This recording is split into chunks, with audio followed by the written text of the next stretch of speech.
Like, it's a good opportunity to like meditate on how much you need that thing in your life and try to be intentional about like bringing it into your life, starting with like, I don't know, putting a crystal up your vagina, which I've never done, but I know people do. I have. Oh. Remember that girl gave me the crystal dildo on our show? I had to try it. Right. Yes. You fucked yourself with a crystal? Yeah. What did it do? Can I tell you something? Here's my feelings about it. I'm gonna be real honest. It was too cold and too hard. I don't know what I'm doing, but I'm doing my best. You know what it is? You know what it is? And I'm starting the podcast right now. It is the fucking thing that always gets me, which is just that entitlement that people have. Yes. I can't with entitlement, man. Be gracious, be happy to be there, we're all so lucky to work in this business, and like fucking let it go, man. No one is entitled to anything. I am not entitled to anything that I have like managed to fucking whip up in this career. Right. I've never felt that way, and I will never feel that way. And I'm always eternally grateful when it shows up in whatever ways it shows up. And sometimes it does not. And I'm like, that's a fucking bummer. Okay. Right. I think you've nailed it. And I don't know where that comes from. I'm not sure if it's like an insecurity thing. I don't know. We'd have to ask a professional, a psychology professional, where that sense of entitlement comes from. Whiteness? That's possible. That's possible. But yeah, Wealth? I don't. I'm just gonna name some. Whiteness, wealth, a feeling as though you've done it all and paid your dues and it's your turn, you know? Yeah. Without the realization that like you are a narcissism. It's like a narcissism because it's lacking the realization that you're not the only person who has done it all. Yeah. Who's been waiting there. Who's been Yes. waiting for your turn or whatever. Yeah. Yeah. And you It's think that it's interesting. like you're singularly, exceptionally due for whatever it might be. Yeah. And And then sometimes the things that people are being entitled about, I'm like, that's a pretty fucking dumb thing to try to throw your weight around about, you know? I'm just like, if you're gonna be entitled, like go big or go home at least. At least try to get something important.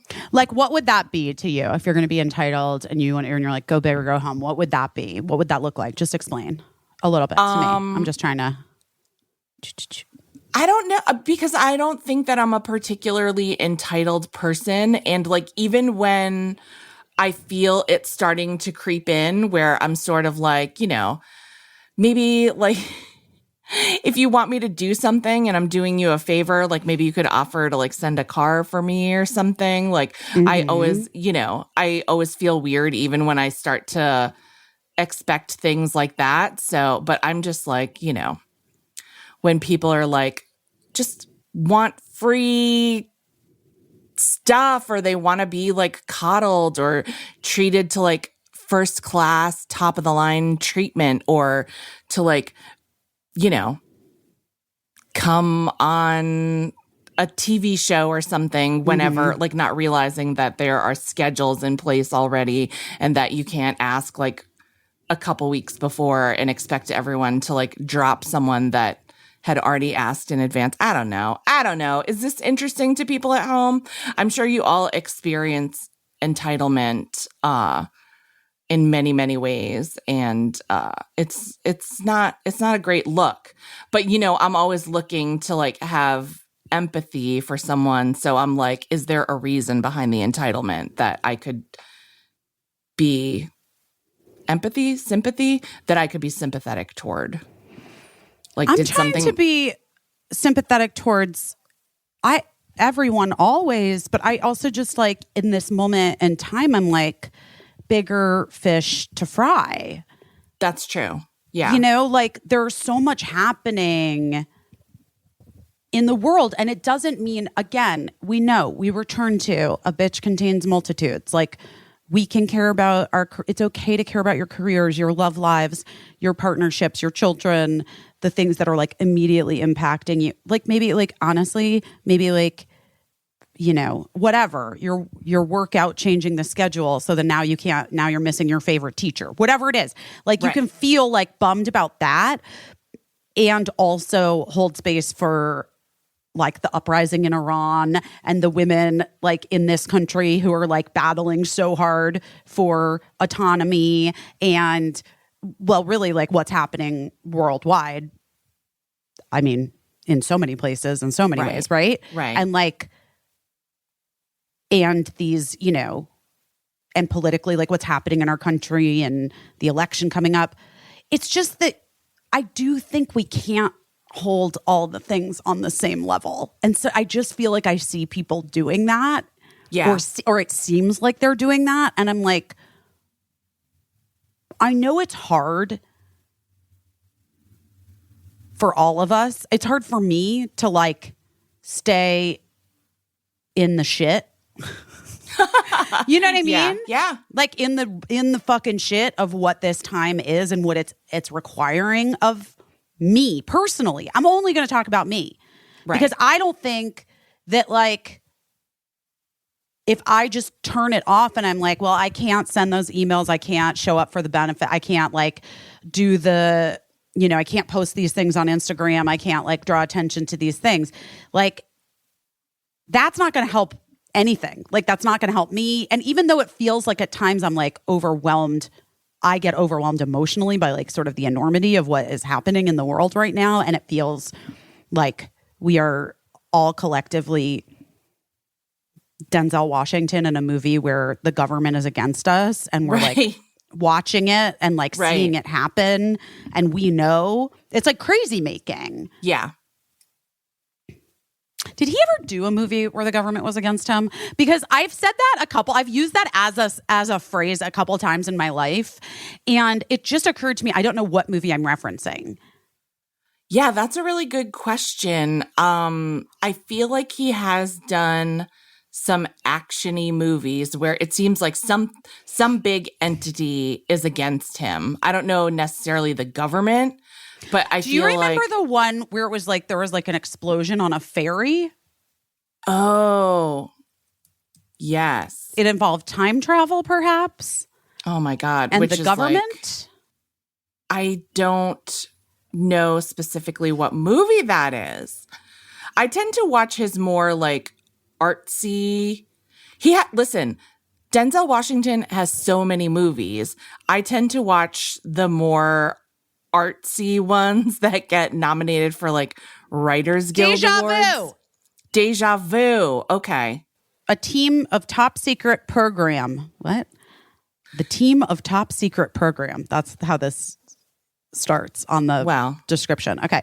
Brings ATF agent Doug Carlin into its midst to capture the terrorist Jim Caviezel, responsible for a ferry bombing that left hundreds dead. It's amazing technology, lets the team fold time 4 days backward and see the madman's movements as he plots to kill a woman who could give him away. Doug realizes that the technology could allow him to do what law enforcement officers dream of, go back in time to prevent the crime. But then there's some other level to it where I think then he finds out it's like the whole government is against him. I'm almost positive. I'm almost positive. I really liked that movie. The only action-y one I think I've ever seen is The Taking of Pelham 123. Oh, so good. So good. But I'm looking at he has so many movies about things that go wrong with air travel. So many movies about like being heroic here on Earth. So many movies about being like a pillar of the community in some way or another. And of course, The Pelican Brief, which... Well, you know my favorite movie of all time. You love The Pelican Brief so much. Love Denzel Washington. Don't love whatever happened to his pinky. If he ever comes on the podcast, that's what we're talking about for the whole hour. Well, he obviously broke it and it never got fixed. And then in order to make it straight again, he would have to like get it broken again. Who wants to do that? Right. And You no know one what I mean? wants to do that. But You like, don't want to subject yourself to a breaking of a pinky again.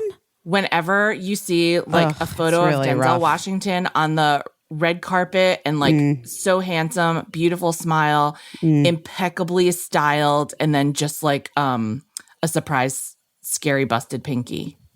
It's crazy. Whatever happened must have been very painful. This is all I know. Yeah, but it's probably not painful anymore, even though it looks No, painful. I don't know. Maybe it hurts like when the weather's bad. Who knows? Well, like for instance, I just have not been feeling good.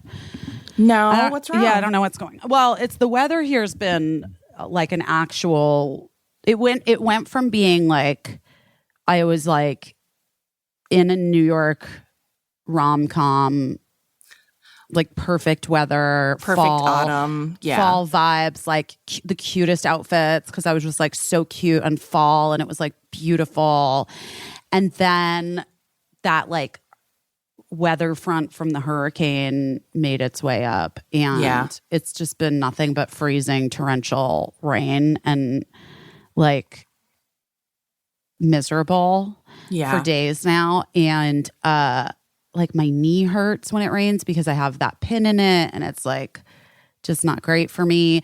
And then now my sinuses are not feeling good, and my head is like hurting. Like I like had like a migraine last night, and I had to go to this event that was like a fundraiser gala thing for a really great organization here that, well, it's actually all over the country, but the fundraiser was specifically for the chapter in New York. Yeah. Called NAMI. And it's like a mental health organization that provides free mental health support groups and support and help, and like whatever people need, they, figure it out. And so obviously I was not missing it, but I did not feel like my head hurt.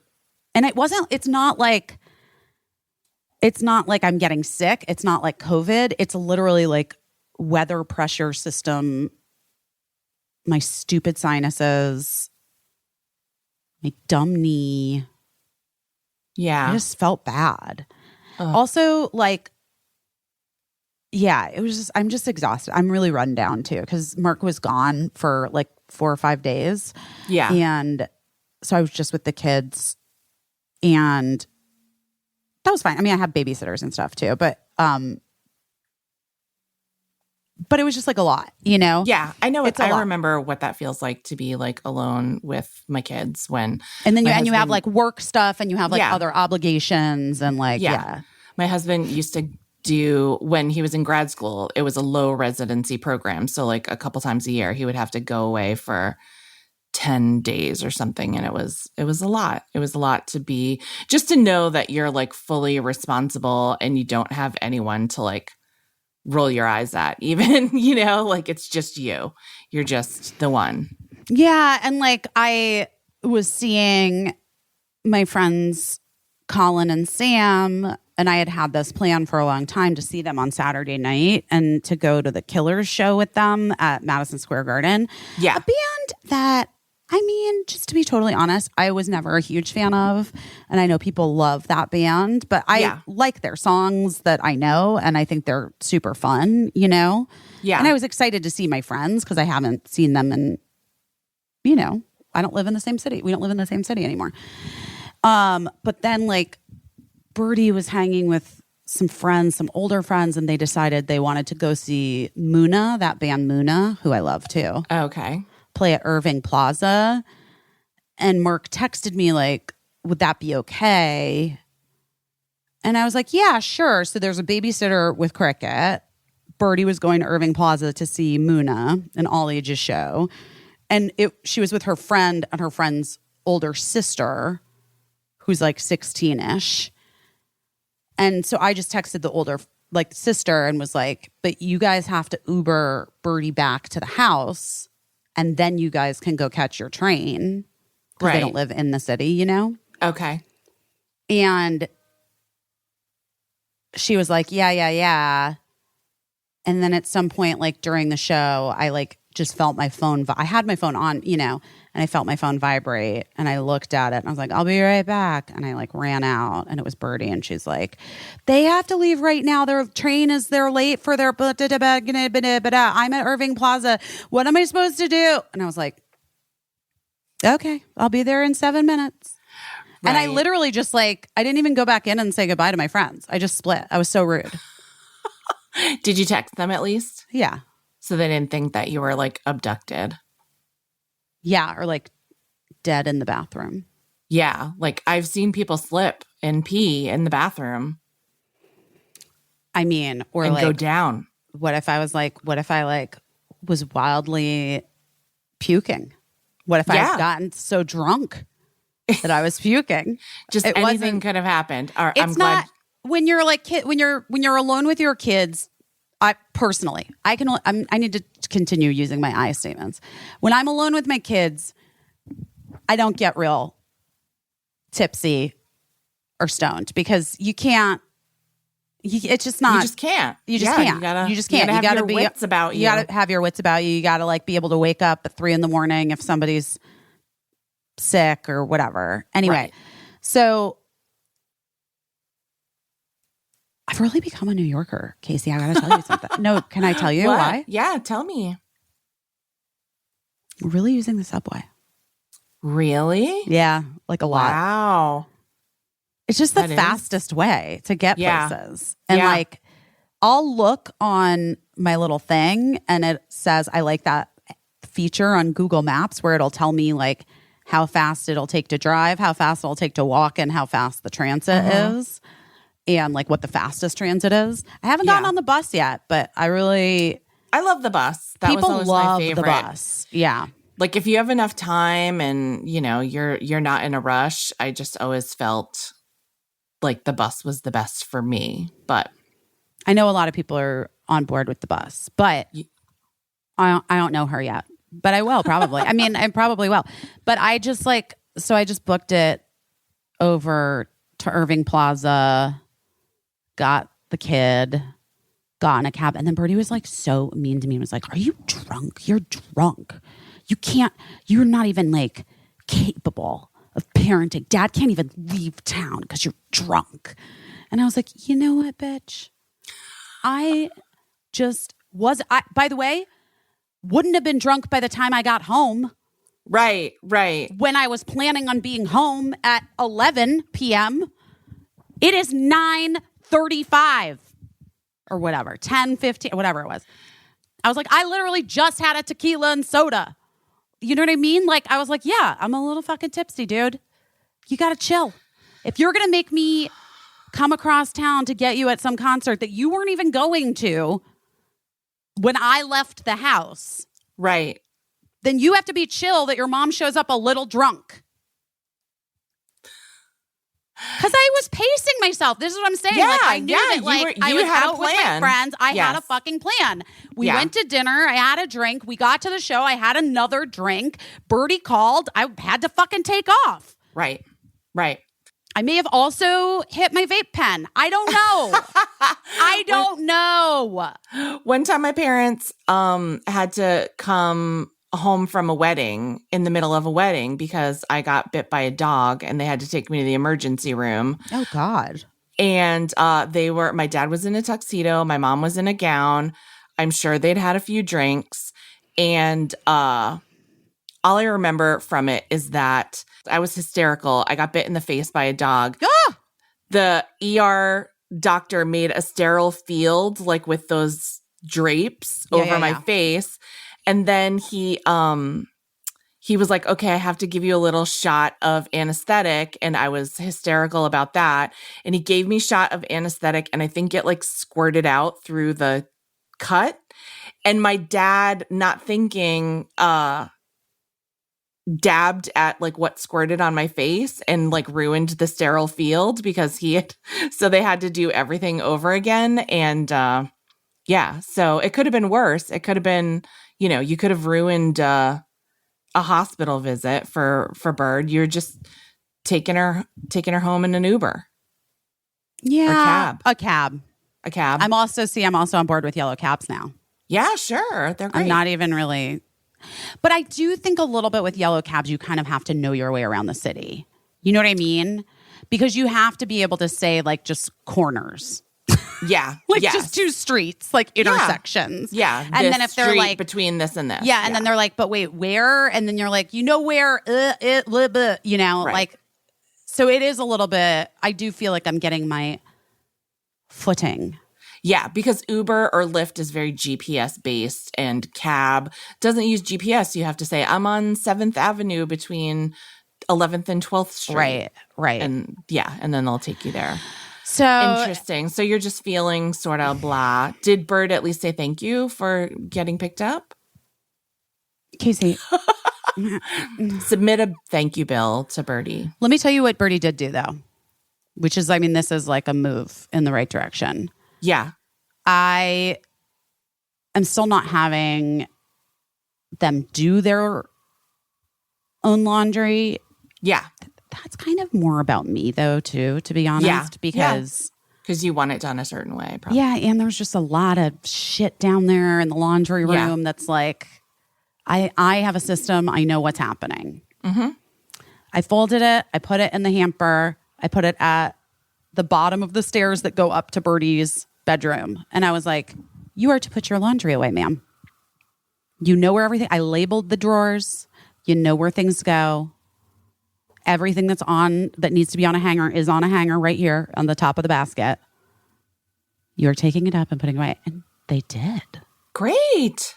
That's I good was stuff. impressed. I was That impressed. is impressive. That's impressive because that's the age where I feel like that's the thing that even if a kid is doing their own laundry, the putting away never gets done. So that's great. That's good. But so you're not feeling your best.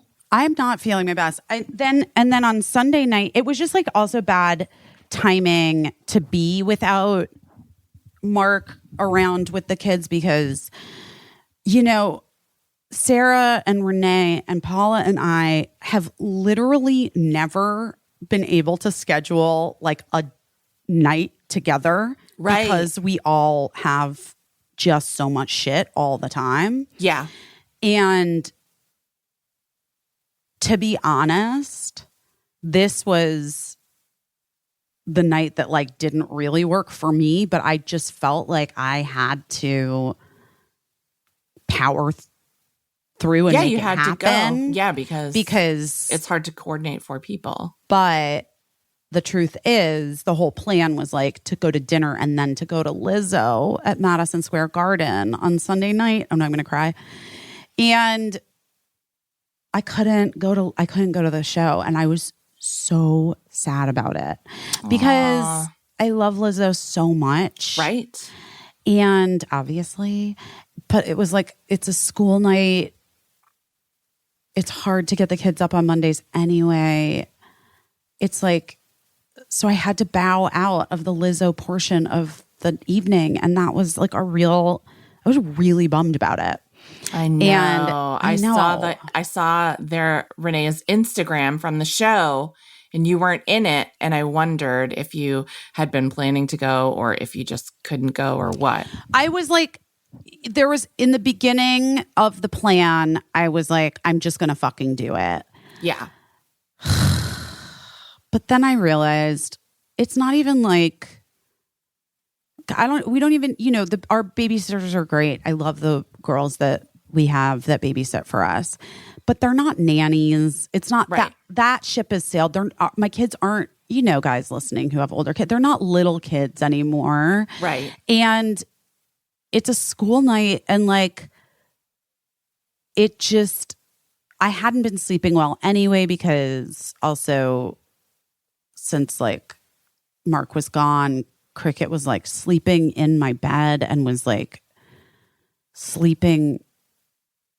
That's not it. Sleeping in my bed is not the right term. She was sleeping on top of me. Right.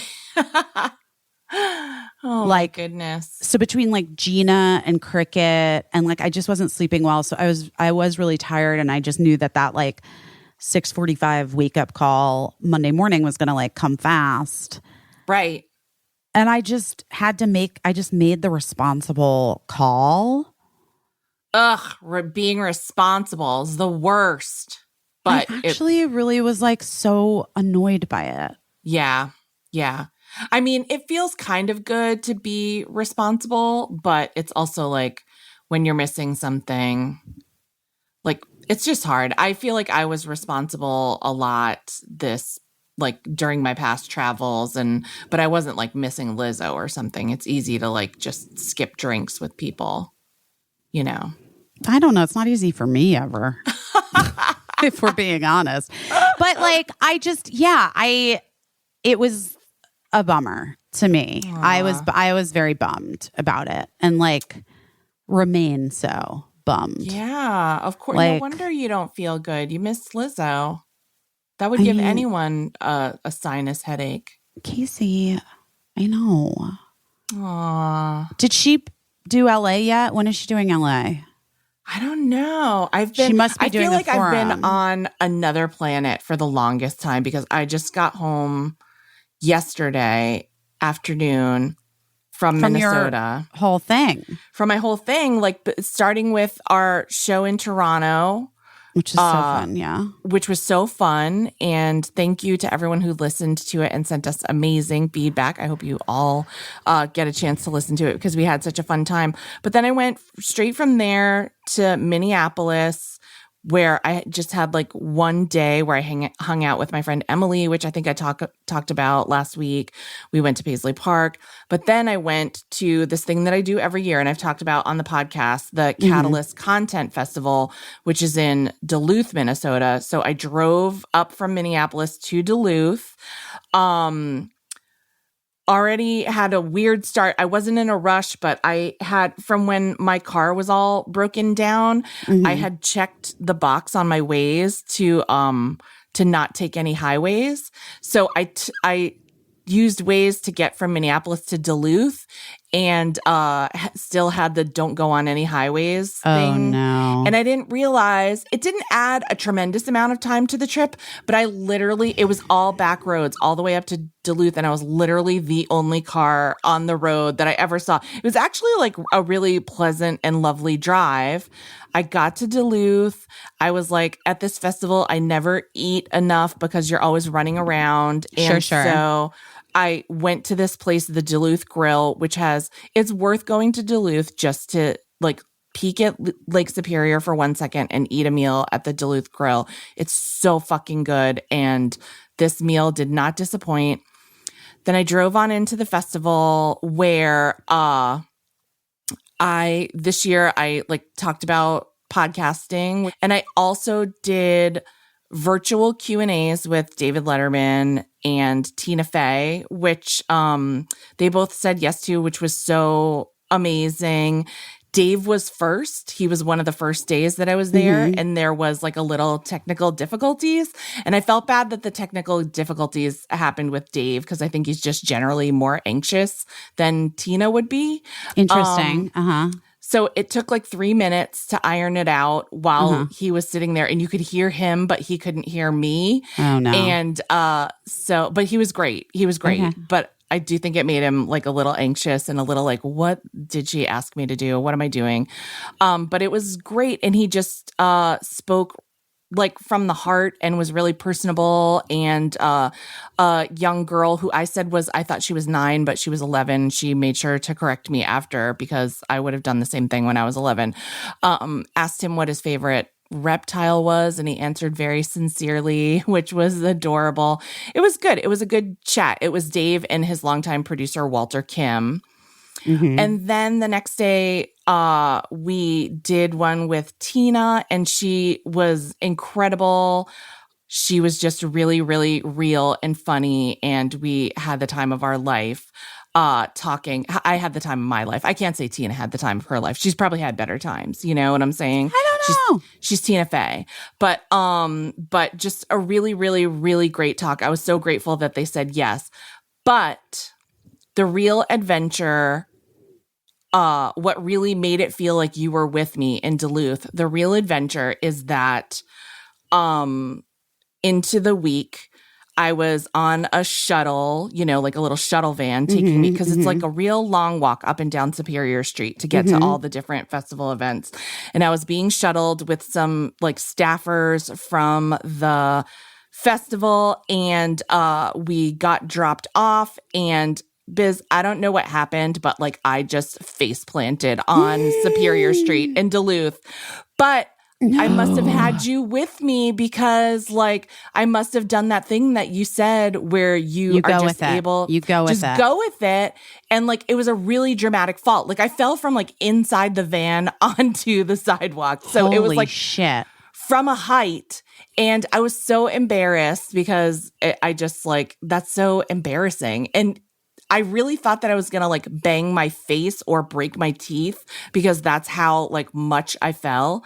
Right. But I didn't. And everybody was like, "Oh my God, are you okay?" And I was like, "Yeah, I'm just embarrassed." But like my clothes weren't ripped. I didn't like break a finger or anything, like no immediate injuries apparent, So I was like, I actually think I didn't hurt myself. I like made one teeny chip in my Olive and June nail polish. That was it. A teeny chip. And so I have I to was say, like, I'm like truly always astonished at your ability to keep those manicures on. it's really like I do the work. I do the prep work, I think, is the thing. That's why my manicures last so long. Even falling down on a granite sidewalk in the extreme north of the United States. Anyway, but this leads me to a little story, which is that so the festival is great. There's lots of industry professionals there. I met in person for the first time Andrew Secunda, who is the creator of a show that you were the lead in way back. Do you want to say? Yeah. Love Inc. Love Inc. Yeah. So I followed him on social media for years, and it must be because of you. And so when we realized, oh my gosh, we have Busy in common, we like took a selfie and texted it to you. Yeah. And then and so it was so nice to meet him, because he's like legitimately a very, very nice guy. He's a writer on he's great. He's a writer on the Goldbergs, the show The Goldbergs right now. But so anyway, I think he's like doesn't he like run it now?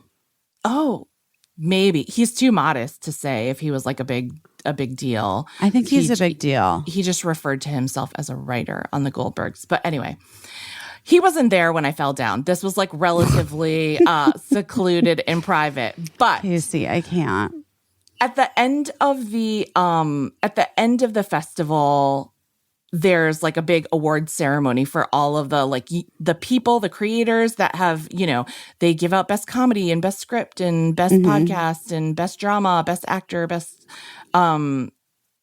actress, all that stuff. Yeah. So, okay. So on that day that the award ceremony was like the day after I fell down and seemingly didn't hurt myself.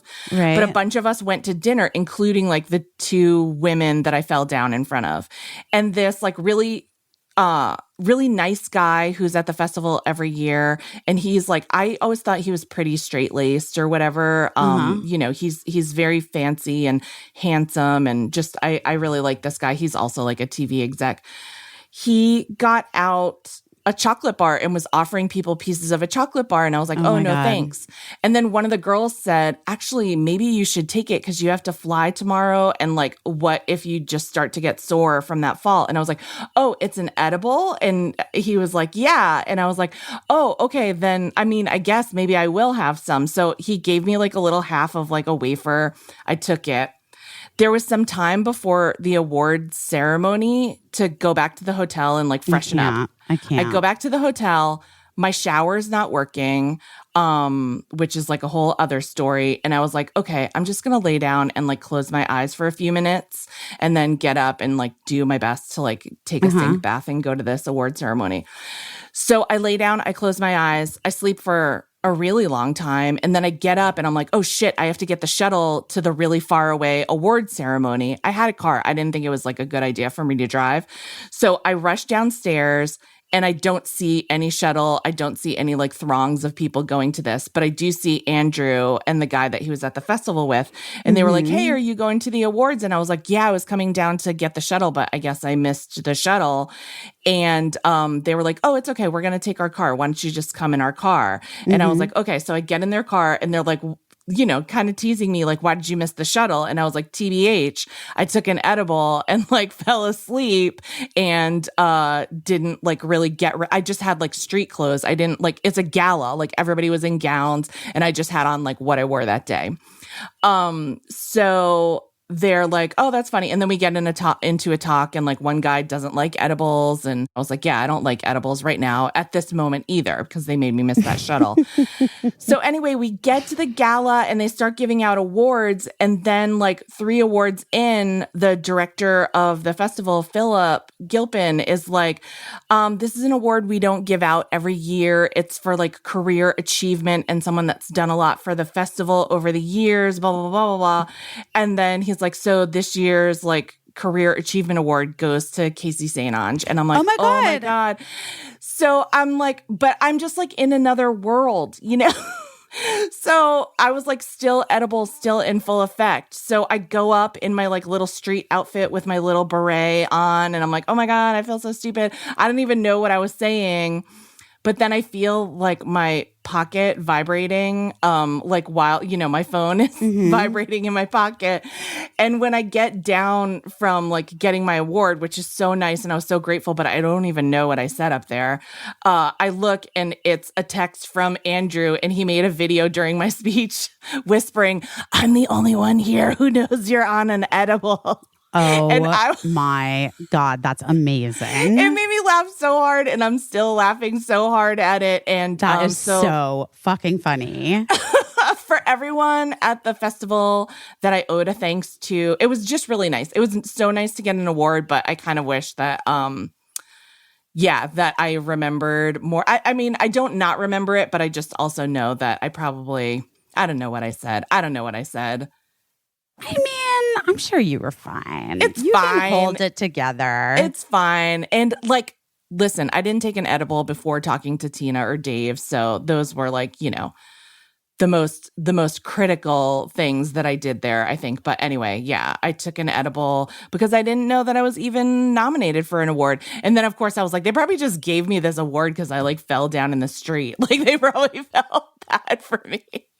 No, that's not true. But anyway, it was very nice. And now I have it up on my shelf and it's, you know, it's like a handcrafted blown glass artisanal award.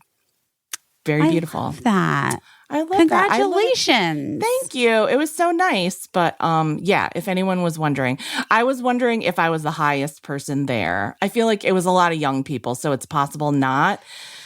And it's also possible that like me admitting that I got high before the gala, that this will be the last year that I'm invited back. We'll see. Oh, I don't think so. No, I don't think edibles are legal in Minnesota. So really? I don't think so.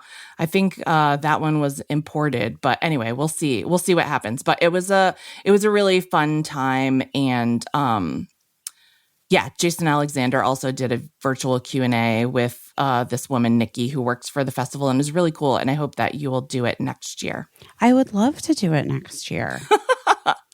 I really would. It was great. It was super fun. And now we know how to do it. Now we know how to put someone on Zoom over an entire like auditorium screen, everything. It's not easy. I have to say. It wasn't easy. Yeah. This really smart woman, Britta, figured it all out. Well, Britta, thank God for you. Thank God you were there, Britta. Well, that's good. It looked like you had a really kind of great, but like exhausting. It was whirlwindy exhausting time. I will say that the most thing that people talked to me about this year were my outfits. And I know that sounds like I'm on social media being like, a lot of people have been asking about my skincare routine. And oh my God, but shut up. But it truly was. A lot of people asked about the outfits. And so I maybe I'll put it on the Substack. I was explaining like how when I pack, I try to make like a little capsule wardrobe where everything works together and you maybe don't have to bring so many things. No, that's the best way to pack. Like that Yeah. is 100% what you're supposed to do. But Yes. it's not easy. It's not easy, but I think I have a relatively easy way. So maybe I'll do like a little Substack post about it, like explaining if people are interested, how you can pack, making like a little capsule wardrobe, and then it's like lower stress on you. Well, I think that's a really good thing to know how to do. I'm so tired, Caissie. Oh, poor Busy. I know. It's not great. I'm really like, I don't know what's wrong with me. Well, you're tired. I know. That's I just really it. am. I was up all night last night because I was having like a back spasm. I was up all and- night last night too because I was having a weird back. I literally got out my like cheapo massager thing from CVS that like rolls around, you know, it's like, yeah. and I was like using it in the middle of the night. And Gina was just like looking at me like, what the fuck are you doing, lady? Oh my 'Cause God. back and my neck was like killing me. I used the Theragun and I had it like, I jammed it between the back of the sofa and my back and then just fell asleep with it, like Theragunning me in the spot that was hurting. I'm But going it to go wasn't- get a massage in a little bit. Oh, that sounds good. That'll be good. I decided that I needed to do it. Yeah. I was like, at first I was like, maybe I can't do the podcast today is what I felt like this morning. I know. I really was like, Oh my God. Wow. not like, I'm really tired and feeling just so like, bleh. Well, But I then appreciate you doing it. and Yeah, I'm sure I everybody realized- listening appreciates. I realized I could do it. but I was going to get a massage after. Yeah.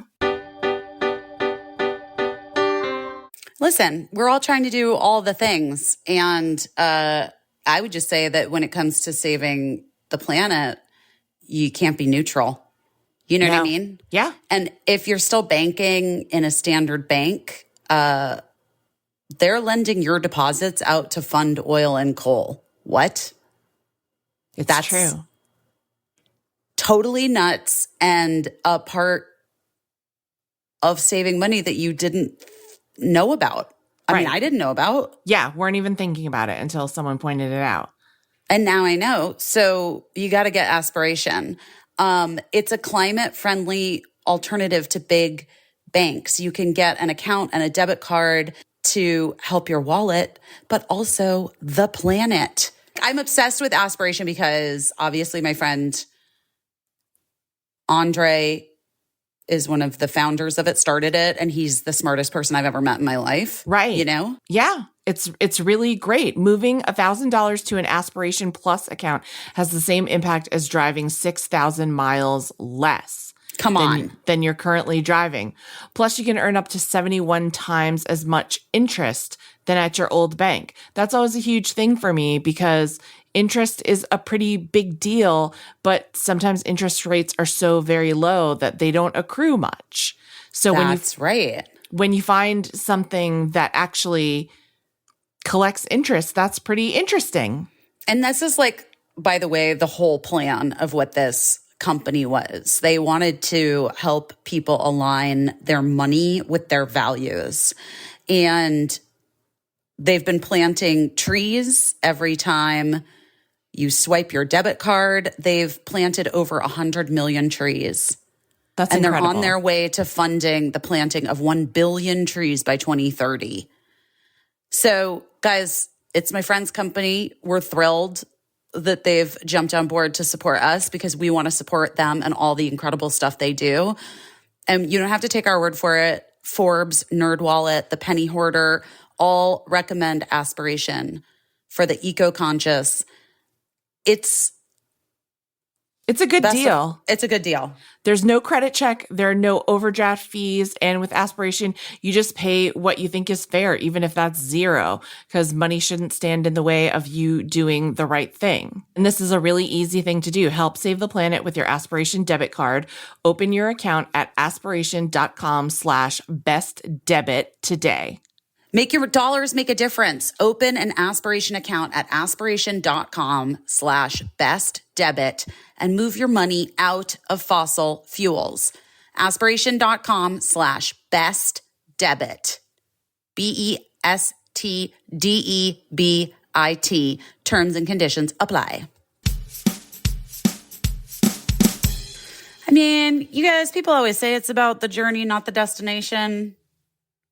They're right. And you know what the best thing is? When your journey is like effortless and easy because base luggage and bags are with you and you're like, this is very chill. I have packed everything I need. I look very stylish rolling through the airport. My bag is just like on my little carry-on.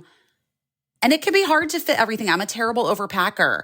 Yeah. But Base really has thought of everything and there's room for everything. It's crazy. That weekender bag fits so much. It's like Mary Poppins in there. Truly. You can just keep pulling giant umbrellas out, big puffy coats. I just packed for 10 days using just the rolling carry-on and the weekender bag. And I had room for 3 pairs of shoes, 6 pairs of pants, 2 sweaters, 4 You already blouses. said people were really commenting on your outfits. Yeah, so they know were that commenting.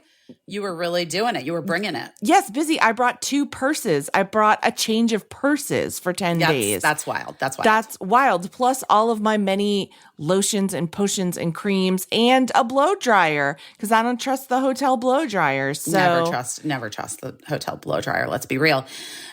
Base has thought of everything you could ever want in a piece of luggage. It was created by an actress, Shay Mitchell, to make sleek and affordable bags, luggage, and accessories. Because you know what? You know who knows about traveling a lot? Actresses. That's right. They know And how to she do wants it. you to do it and still look fashionable. And we do with our Base luggage. Thank you, Shay.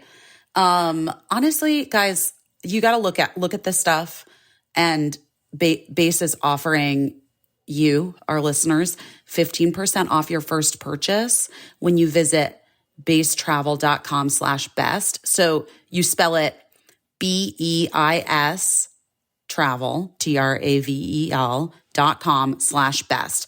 Go to basetravel.com/best for 15% off your first purchase. That's BEIS travel.com/best. Oh my God, wait, I got a car. You did? Mm-hmm. Would you? Well, you don't have to say what you got, but Why? Who cares? I don't know. You might not want people to know what kind of car you have. Well, I won't tell you the model, Okay. but, you know, trying to take control of my finances. I saw what my last car was a month and I was truly shocked. Yeah. Too much money. Too much. That Tesla. Also, I don't want to support you, Elon. Get the fuck out of here. By the way, I'm sure every car company is like evil. I don't know. You know what I mean? Yeah. Like, who knows? Yeah. I don't know. It's like, unless the car is made by Patagonia, I don't know. Right. Patagonia, make a car. Get on it. Come on, Patagonia. I do need to buy the kids new coats because, you know, it's just, that's the way it is with kids. They just outgrow those fucking coats. Right. Cricket, actually, not Birdie, really. Birdie just wears my coats now. But I was like, well, it's going to be a Patagonia. That's for damn sure. But anyway, I got a Volkswagen. Amazing. Shout out to Jeff at Volkswagen in New York City. They had them in stock. I just was like, went in, was like, just show me the cars I can drive away with. And they're like, okay. I mean, I have to say the whole process is like so annoying and like weirdly, like, why is it this whole thing with the numbers and the writing down and the fucking, I'm going to go talk to my manager.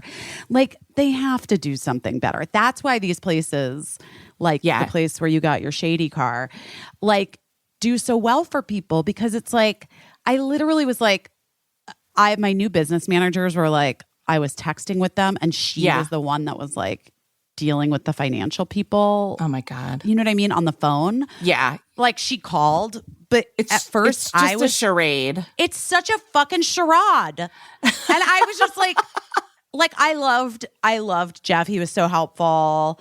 And like everybody there was super nice, but just like the system itself is so lame. Like what they have to do. It's not that. It's not. And it's like, if you want to do acting, like get involved in local theater. But we all know that this is just a little play that's happening. Why? But like, why? And I guess it's because there are people that are just like, okay, sounds good. Bye. Yeah. You know? And like, I don't know, but like, I think that haggling shouldn't have to be a part of your life. I really don't. Like, I wish people would just be like, this is it, period. Right. You know what I mean? And like, just have it be that. Like, I guess at this point in my life, I'm just not interested in not knowing the truth. Yes. And questioning whether or not people are being upfront with me. Like, I just am over it. Like, I don't have room in my life to wonder if I'm being kind of ripped off or if I could have gotten a better deal if I like played hard to get or whatever. Like, just fucking do it, guys. No one has time for this shit. Right. Just like, let's just all agree that we're just going to do this thing. Yeah. And it's worse than ever now because there's such a like car shortage that like even the manufacturer's suggested retail price, people are going like dealerships are going $5,000, $10,000, $15,000 over that sticker price.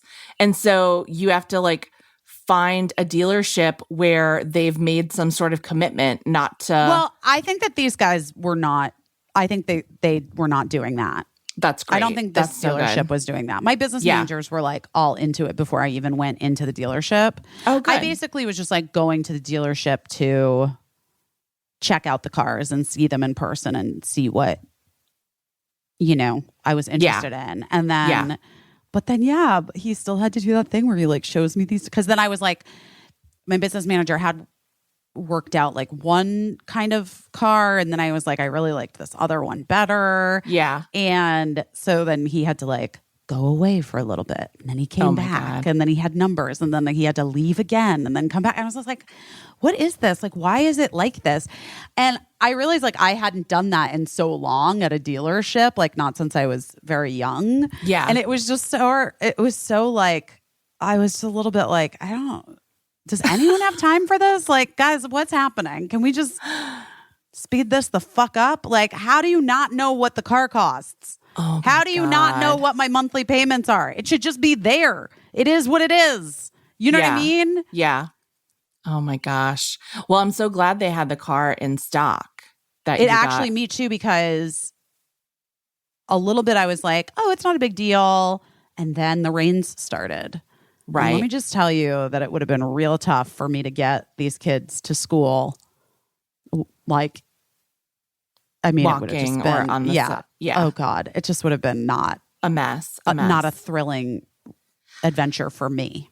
Oh my God. I have it narrowed down to two cars that I think I want, one or the other. I just want to tell you, really love this Volkswagen. Do you? Really love it. I really love it. It's so nice.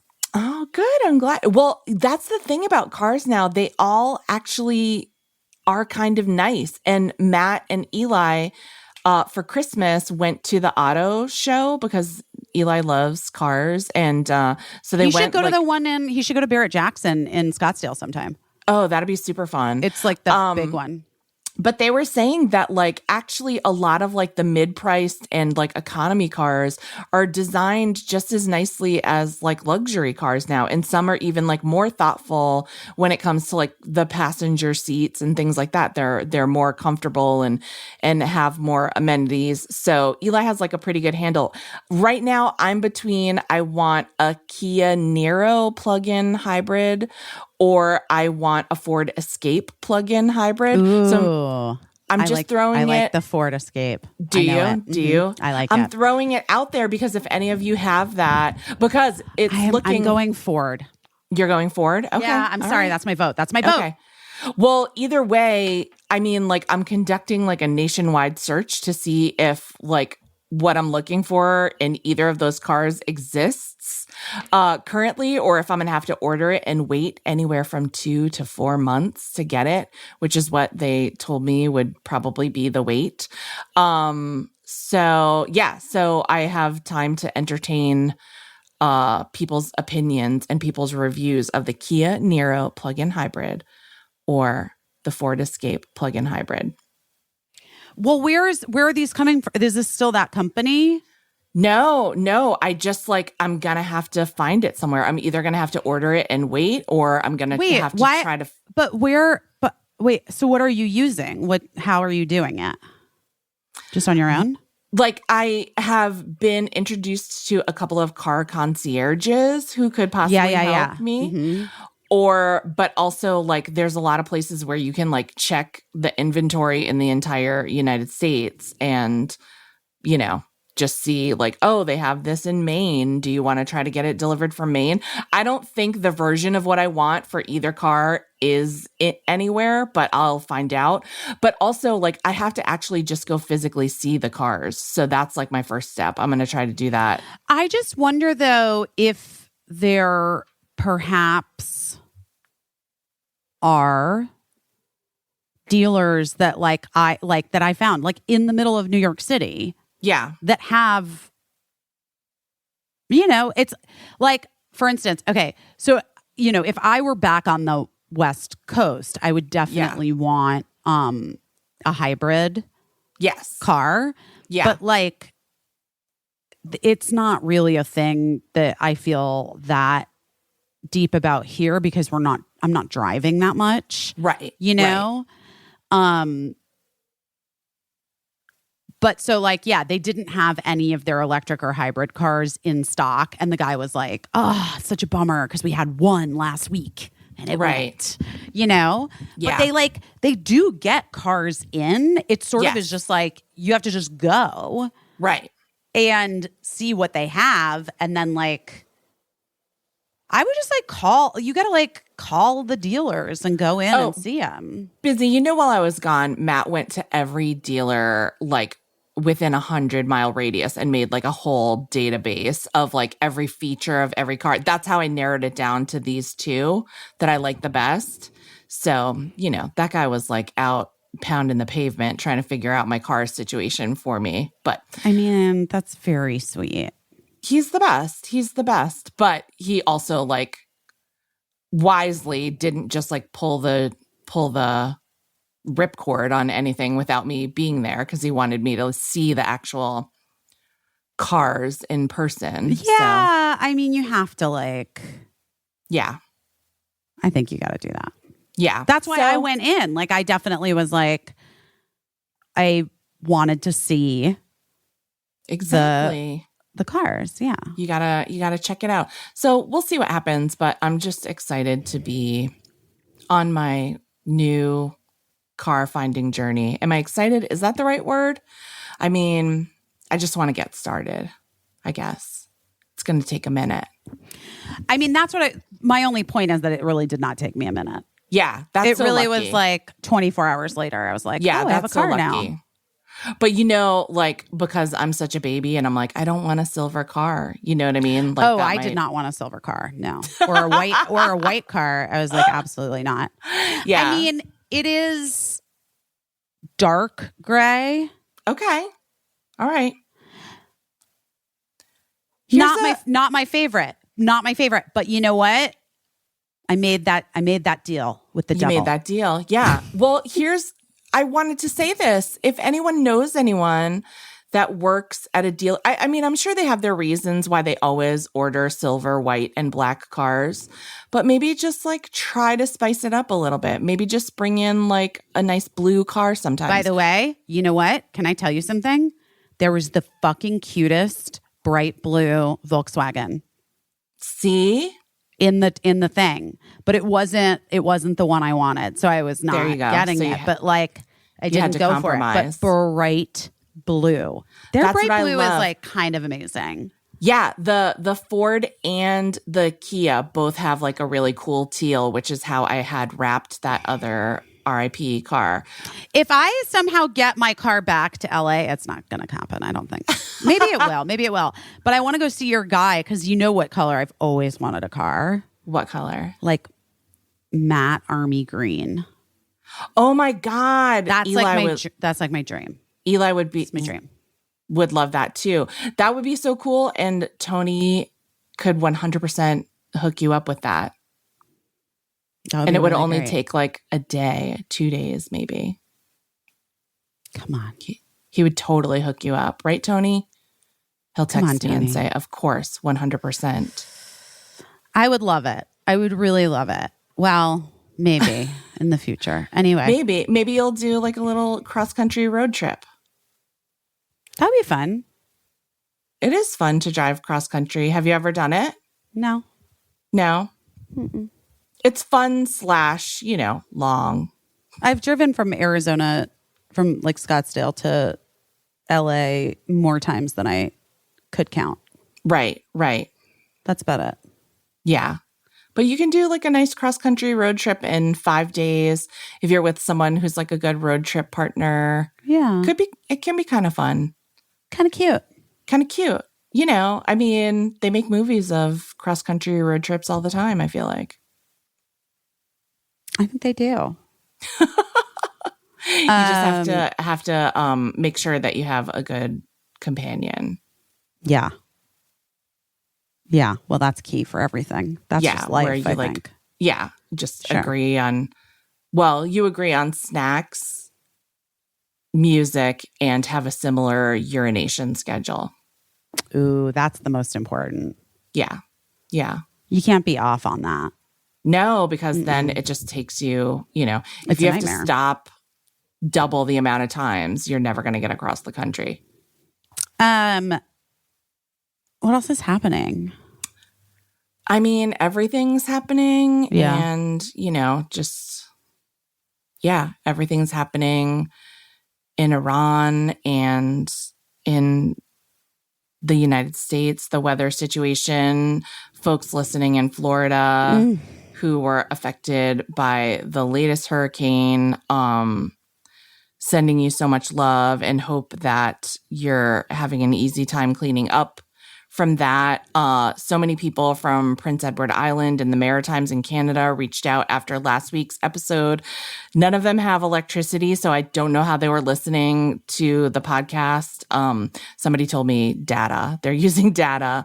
And I know so many people on Prince Edward Island, my friends, are like just dreaming of getting a hot shower. And so just sending you upcoming hot shower vibes. That's my hope. But yeah, it's a lot. It is a lot. It is a lot. And you were mentioning that the ACLU is suing Arizona. Yeah. Correct? Correct. That just happened. Yeah. I mean, now it'll be tomorrow. When you guys are listening to it. When you got, yes. I'm very nervous about this election, I have to say. Are you? Yeah, I can understand. There's a lot hanging in the balance. Ugh, and a lot has to go right because so much has gone wrong. I know. And I just feel like, again, like it's hard not to feel a bit like stressed that no matter what happens, it's going to like be ripped away or whatever. You know what I mean? Like, that it's like, I did this interview for Nightline for Nightline has some show. I don't know. Planned Parenthood asked me to do it. And I just like, to be honest, I'm just like, yep, of course. Tell me when and where I'll show up. Mm-hmm. So I did that last week or the end of last week. And I think it comes out this week. But I just, it's so tricky to continually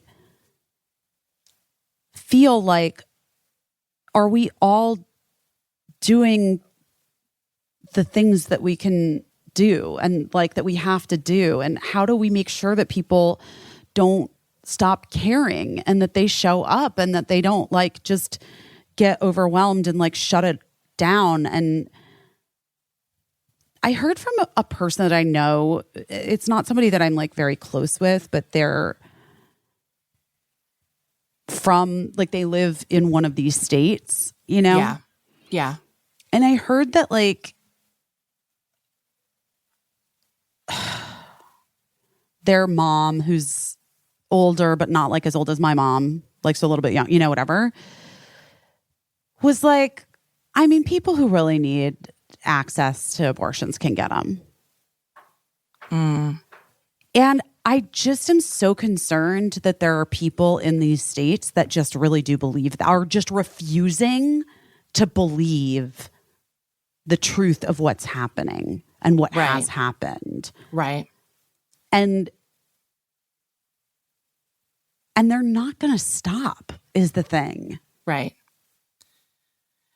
Yeah, it's really interesting. I think Amber Ruffin was this week on Amber Ruffin's show, and I just saw the clip online, so I don't know. I think it was this week.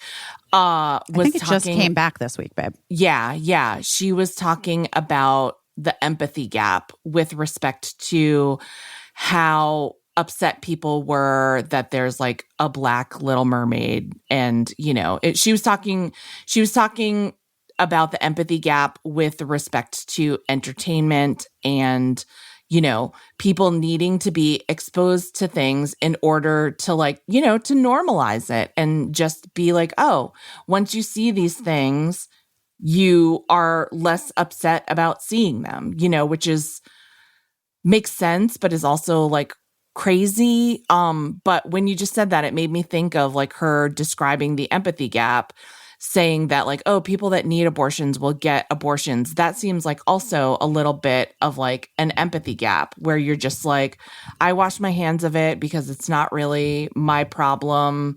And, you know, and I just trust that everything will like work out for the best for who deserves it. Yes, that's right. And it's so shocking to me. Like, I don't get it. Like, I don't fucking get it. And maybe like we're the anomaly. It's possible. It's possible. It's possible that, you know, I don't think we are. I think that for the most part, I think that there are like studies that bear out that the majority of Americans want these things. It's just that the hard part comes in with how a minority of Americans who are in power and want things that the majority of Americans don't agree with, how tenacious they are being in about staying in power, and just enacting all of these things that the majority of us would prefer not. And that's like very passive language, right? Because like, you know, I think to say I would prefer that abortion be available is a very weak statement. But I also think that for a lot of people, namely, you know, men and people, you know, who are above child rearing age, they can tend to be like a little passive about it because if it happens, well, they'll be okay. But it's kind of like what we all thought with like Trump, where everyone was like, oh, calm down about it. You know, if he gets in, we'll all be okay. Right. You know? And I like it, you know, I love an I told you so moment. Like it is historically speaking been one of my favorite moments that I get, you know, is when I get to be like, yeah, guess what? I knew it. Right. And this has been just the worst, most defeating and devastating I told you so moment of my life in which I would give literally anything to have been wrong. Right. And I was it doesn't feel good. It's not the same as like I told you so about like who's going to win an Oscar. It's like or even just like a better way to drive in traffic. Right. I told you so. Yeah. I said this thing in the Nightline interview. I just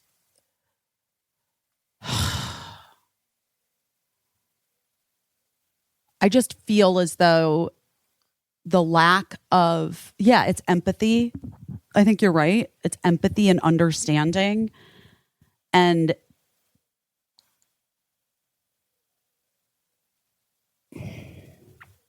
an idea that like, I don't know, Caissie. Well, you're exhausted, and that's the strategy, right? To exhaust Of us. course. I know, Yeah. but that's also like about like the killers and my kids and you know what I mean? But like, also, like, in a normal world, you should be able to like be a normal amount exhausted by your life and not feel like utterly defeated by oof. the circumstances. I know, but like to be honest with you, there's not like a ton. I don't know. I think that we all like, you know, we all have our things, you know, that like fill us back up, you know. Yeah. And mine have really had to shift. Yeah. So it's not as easy, you know, because I feel like I just am sort of consistently like depleted, and then like I don't know how to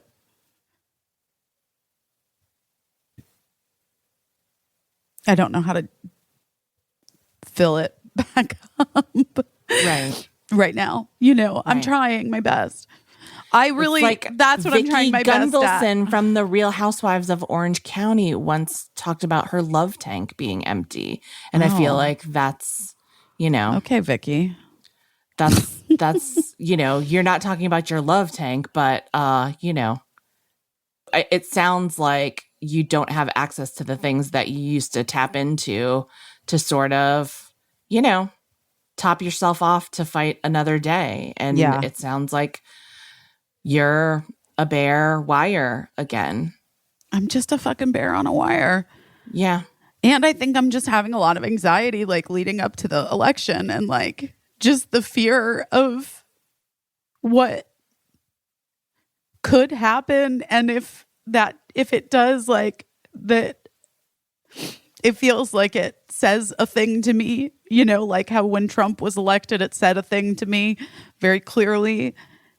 And I'm scared. I'm really fucking scared about it, because what do we do, you know? Well, that's a really good question. That's a good question. What do we do? What if what you're afraid of does happen? I don't know. I mean, like Italy, there's like just a rise of fascism everywhere. And and I know I had my extinction burst theory, and that's fine. And I think it is true in a way. I really do think it's true that you're seeing this rise sort of worldwide of these forces trying to oppress, because they're well aware that they're about to fucking lose it all. But also, like, you know, I was really trying to like, I have been really focusing on shifting my mindset in terms of like, I think I read that thing from my horoscope guy that I like, you know, like how lucky that we get to be alive in this moment. Like, Yeah. to see this change and to be witness to it. Yeah. And just like I posted the thing from Iran of the little girls Right. who were like screaming at the head of the school that they went to, Right. the man. Yes. Yeah. And they had taken off their hijabs and were like, like screaming at him and throwing it. And I was just like, that is what they're afraid of. They're afraid of the power and bravery. I don't know what the fuck they're afraid of, actually. Who could know? Well, but that's a good example of like what you were asking, like, what are we going to do? Like, what are we going to do if the worst happens? And those young women in Iran are a good example. I know, but a lot of my friends are from Iran, and their parents fucking left in 1979 Yeah. and 1978. Yeah. They fled. Yeah. Which makes sense, which makes sense. But, some people I'm sure couldn't. Some families couldn't, or some families. Lots of people. Right. Well, it's the thing that we keep seeing people repeat. Like, if you ever wondered what you'd do when, if you were When the alive Nazis during came to town. fascism times, you know what you do because Yeah. it's what you're doing. Turns out most people don't do shit. Right. A lot of people don't, but a lot of people do. And I think that, you know yourself, and I don't think it's hysterical to wonder what you would do if the worst happened, because I think we've lived it now, where a number of times where we've had scenarios and the worst case scenario has played out. So, but I do know you, and I know that I can't see you ever changing. I can't see you ever giving up. But I also know that you have to figure out something so that you can go on. Yeah. That's fucking true. Maybe it'll be that vibrator that those girls sell. Is that a good segue to our guests? That's a great segue to our guests. We have some fun guests. Girls Gotta Eat podcasts. Very successful and popular, and they talk about sex and love and dating and pop culture things, and they apparently have really wild... Well, we'll just... Guys, listen to the interview. You just listen to the interview. Okay, so now I'm hearing that the housing market's slowing down some places. I heard that too. And that it's been, it's been crazy, it's been nuts, it's all up. And now it's maybe slowing down, slower bidding wars, fewer high price hikes. It's evening out. Do you know how I know this? I know how you know this from David Sidoni and the How to Buy a Home podcast. That's right. Since 2005, host David Sidoni is the undisputed first-time homebuyer authority, bringing his years of advocacy and experience to help you take advantage of every housing market. And listen, a lot of us are just what do we do when we want to buy a house for the first time? It's a daunting process. It's scary. It's also crazy. Can I just say something? Just moving to a place like New York, my mortgage a month is so much less than what I was paying in rent last year. Of course. Yeah. Yeah. It's a big deal. So but how do you get financing? How do you figure out what you can actually afford? How do you find the right place? All of these questions, David Sidoni has years of experience, years helping first-time home buyers find their path to home ownership.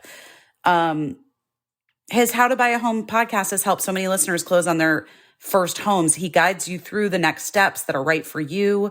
Guys, he just released a first-time homebuyer starter kit at howtobuyahome.com. It's a free resource with all the knowledge you need to buy your first home. Thousands of people have already taken advantage of that starter kit, and it can help you too. Plus, David's a really cool, nice, and fun guy. It's a fun podcast to listen to. It's a great and you learn something. I love it. So start planning at howtobuyahome.com and make this the last year you rent. Find How to Buy a Home on YouTube and wherever you listen to podcasts. Where are you listening to this? I bet that you can find How to Buy a Home podcast. I mean, I know you can. It's there. Sakara Live. That's I always do that one for Sakara. It's a good one. Sakara Live. It's classic. You've heard us talk about Sakara for years, guys. We love it. We love it because feeling your best starts with what you eat. I really believe that. What you put into your body makes you more focused, makes your skin glow. And Sakara helps you to not just live a healthy, balanced lifestyle, but to also just truly enjoy it. They've got delicious, plant-rich meals, functional wellness essentials that build a foundation for radiant health. I'm very into Sakara. I return to it again and again. For those of you that don't know or haven't heard us talk about it, Sakara is a wellness company anchored in food as medicine on a mission to nourish your body through the power of plants. They're plant-based ingredients. It boosts your energy, supports your digestion, helps curb sugar cravings, get your skin glowing.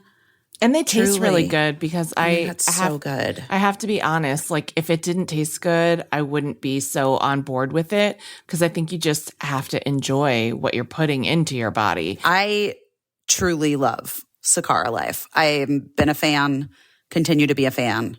With Sakara, you get these nutrient-dense meals and snacks and supplements, and you never sacrifice the taste or quality. Like you said, like it tastes delicious and it's delivered right to your door. We love Sakara so much. And you don't have to take our word for it because Sakara has received rave reviews from Vogue, Goop, the New York Times, and more. And right now, Sakara is offering our listeners 20% off their first order when they go to sakara.com/busy or enter code busy at checkout. That's Sakara, SAKARA.com/busy to get 20% off your first order. Sakara.com/busy. Guys, we're talking with Ashley and Rayna from Girls Gotta Eat. You guys A probably very listen to this popular podcast. Yeah, I was going to say, you guys probably listen to this podcast. Probably but know it. You probably know it. You're probably fans. It's been around. It's been around a hot minute. 2018, pre-pandemic. Yeah. The world was different. Pre-pandems, during pandems, post-pandems. Do you guys do live shows? Caissie and I just did like kind of our first live show and we loved it. Do you do them? Oh yeah. We've done like 130, 140 all over the world. It's like our favorite thing to do. They're wild. We have dancers and strippers and NFL cheerleaders, and we read people's sex on stage, and Rayna gets stripped on. Yeah, we had like jets, and t-shirt cannons. Yeah, and it started at Caroline's in New York City at a comedy club exactly 4 years ago in September. And now, I mean, it's 130 shows later. It's really fun. So you guys you're almost at like 250 total Girls Gotta Eat episodes, but like almost half of them are live. Well, so we don't record these shows. They're just so they're not like a live podcast. They're just like a wild night out. Like they're like truly the circus that it wouldn't even, I don't even know how it would even translate, but we just kind of made that decision early on. Like, let's just make it this event. You know, we do some of the same material in different cities. I mean, that's kind of not the main reason, but it was just like, you want to be in the room. It's like a show you go see. But you guys are both comedians, or I know Ashley, you were like, you did stand up, I right? do. I mean, we by default, right? It is like we perform comedy, but I'm a performer. I'm a stand-up comedian, as well. But the 250 is our episodes that we record in our studio here with guests, either on Zoom, but mostly in person as much as we can. And those are like really great, really fun. We pick typically a central topic for each episode. So that's what that is. The live shows are just like a circus. They're really sounds real fun. Maybe I'm going to come see one. I was anytime you want to come see it. We're doing a holiday show in New York. We've done one every year since we started the podcast. So we're doing one this December 15th. We just sold it out yesterday. So come, let us know. We got you. Congratulations. At the Apollo Theater, right? Yeah, we put it on sale. It sold out in a few hours. People come from like all over. They travel. They plan their like birthday parties and holiday travel around it. It's our favorite tradition. That's so exciting. Well, sorry to all of you who wanted to go. It is sold out. You slept on it. One. We're not sure, actually. Maybe you had one. We don't know. We don't know. But let's talk about like what was the origin of the pod for you guys? Like, how did you decide that were you friends before? What's the story? Tell me the story. Ashley, I always say you tell the story better, babe. You do it. Yeah. So you weren't friends before. So we met in October 2018 or October 2017. Sorry. We met in October 2017 on this trip. I personally was at this very pivotal point in my life. I was like dealing with kind of like a heartbreak situation. And I had this idea for this podcast. I was going to do it with a guy friend. And then that just started to feel not right. And I had it in the back of my head. I'd been thinking about it honestly since like the spring, summer. And I met Rayna on this trip. And we connected immediately, and we obviously realized we both live in New York. We came back to New York. We became real life friends post trip. It was like an influencer trip in Aruba, and I just felt like she was so funny, and she was single, and she kind of had a similar lifestyle in terms of like flexibility, working for herself, doing the influencer thing. And in December of that year, I just pitched the idea to her. Do you want to do a podcast? And I want to talk about dating and sex and be really open. And would you be open about your life and things like that? And she said yes immediately. And we started it in February of 2018. So this is like the brief story, but to answer your question, we were friends for, like 6 weeks before I asked, do you want to do a podcast together? Which is now turned into, do you want to have a life together? Oh my God, you want to start like a business together? Yeah. That's going to be all encompassing. Yeah. And we took it really seriously from day one. It wasn't just like, we just talk shit. We really took this seriously. We had great photos and a website and a plan, and we took it seriously from day one. So I think that like we really hit the ground running, and we're able to launch it out to a lot of people and never looked back. And now we are life partners. Yeah. Oh my God, I love it. That's fantastic. Did you just have a feeling, Ashley? You just like... You had a vibe. Yeah. You were like, we're going to get along. For sure. So I was going to do it with this guy, like to the point where we had a name, like, and then I just was like, I don't think I did have big dreams for it. And I saw this like touring, and I just was like, I want this to be my next life thing, my next career thing. I don't think I want to do it with this dude. He's great, but I wanted to start a business with a woman. And I did a tarot reading that was like, like you have to do this. And I really bought into that. She predicted my life exactly how it has turned out. And so, I think that Rayna and I say that we were like kind of vetting each other. Like, you want to know if somebody says what they're going to do, they show up, they're responsible, they're smart, they, get it. And so I felt like that. And on top of her being so funny and having these dating nightmares and funny sex stories and all this stuff. And so we started to just like have some coffee dates. We like a vegan Mexican date. Like we just kind of started talking about this podcast. And yeah, I definitely had a vibe of like, she's the one, She's the one. You put a ring on it. I just want to say, I think it's really cool that you guys are talking about taking it seriously, because I think everybody has this perception, like everyone has a podcast now and it's just, people shooting the shit, but a lot of effort does go into it. And in a lot of ways, it's such a labor of love, especially when you're first starting out. So I think it's cool that you are quick to mention how seriously you took it and how you had a plan. I also think it's kind of cool that you didn't know each other so well at first, because that's probably added like a lot of interesting moments to the podcast where you're getting to know each other. I agree. And then also it led to a really successful relationship, like your relationship podcast. Actually, like you said, like you guys are life partners now. I love that. Thank you. It's been really fun getting to know each other through the show, and a lot of the things over the years that we've shared with each other. It's just stories we don't know about each other. So the listeners are finding out for the first time, as are we. And in terms of taking it seriously, it was like, do we take each other seriously? Are we trustworthy people? Does she, like Ashley said, say that she's going to do something and then follow through with it? And right. I've seen so many business partners have crazy fallouts over the years over money, over one person has a different vision for the business, or one person really slacks off. I mean, I can't tell you how many people I know that say like, I feel like I carry the load and the other person doesn't. And so it's really important to us to stick to what we say and to feel like the other person is carrying the load as much as we are. And yeah, that's always been since day one. I think that that's like a recipe for a great business partnership, because we've seen some like terrible meltdowns with business partnerships. Yeah, for sure. You never want the like high school group project scenario. Where Yeah, we see it all the time. I mean, and people will ask us for advice, and I can see it so clearly that it's not a good match, that someone isn't pulling their weight or doesn't want to do the work or for whatever reason. Yeah. We have similar backgrounds. We've always worked, you know, we both like used to like work in restaurants. And we just kind of had a lot of things in common. Right. Because Rayna, you were like a real food one. influencer, right? Like you had a really successful Instagram account where you were like photographing your interesting meals and things like that, right?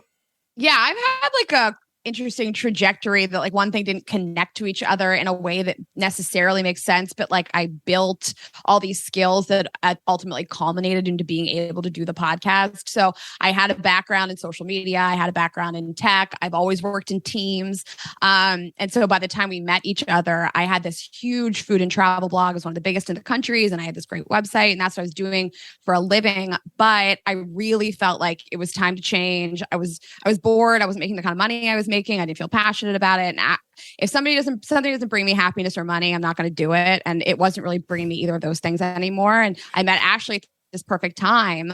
And our personalities also complemented each other really well. So I knew that this would be hopefully a hit. I love that. I remember when your Instagram account like changed over and I was like, good for her. Because you know, like everybody wants to do something new and embark on some new adventure that they haven't done before. And so I'm always excited when someone makes that type of announcement. Yeah, it was really exciting for me. I remember like talking about it with Ashley, like, am I going to change this account? Am I going to like turn it to my own name? Like I wasn't the face of the account. It was a food and travel account. Right. And I was on it, but I wasn't like the star of the account. And so it was really big for me when I was like, the podcast is the thing. It's the thing. It's my future. And I don't need to do this other thing anymore necessarily. But I also love that you bet on yourself. Yes. Like, you know what I mean? Like both of you did, you know, that's fantastic. I love it. Yeah. Well, we work really hard and I feel like we decide we're going to do something and then we make ourselves experts at being good at that thing. So, yeah. What are your astrological signs? I am a Cancer Sun, Cancer Moon, Scorpio rising. So just so emotional. Like a little petty. Cancer. Yeah. I'm Cancer Sun, Cancer Moon, Leo rising. Oh my gosh. Do we know what my moon and sun and rising are? I'm a Gemini. I don't know. I feel that I'm a Gemini. She's a Gemini.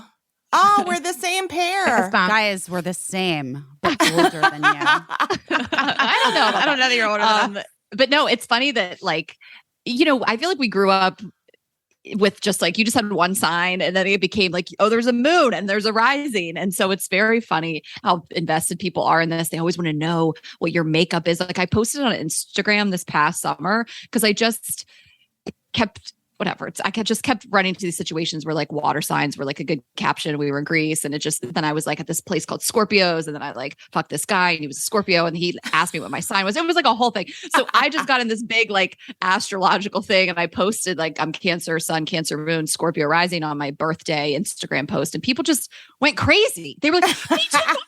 Like they're like people love to connect over this and I love it. I think that, well, I think a few things about it. Like number one, so few things feel like they're connecting us in this moment in time. Like there's a lot of disparate, I don't know, just belief systems and the world seems very division.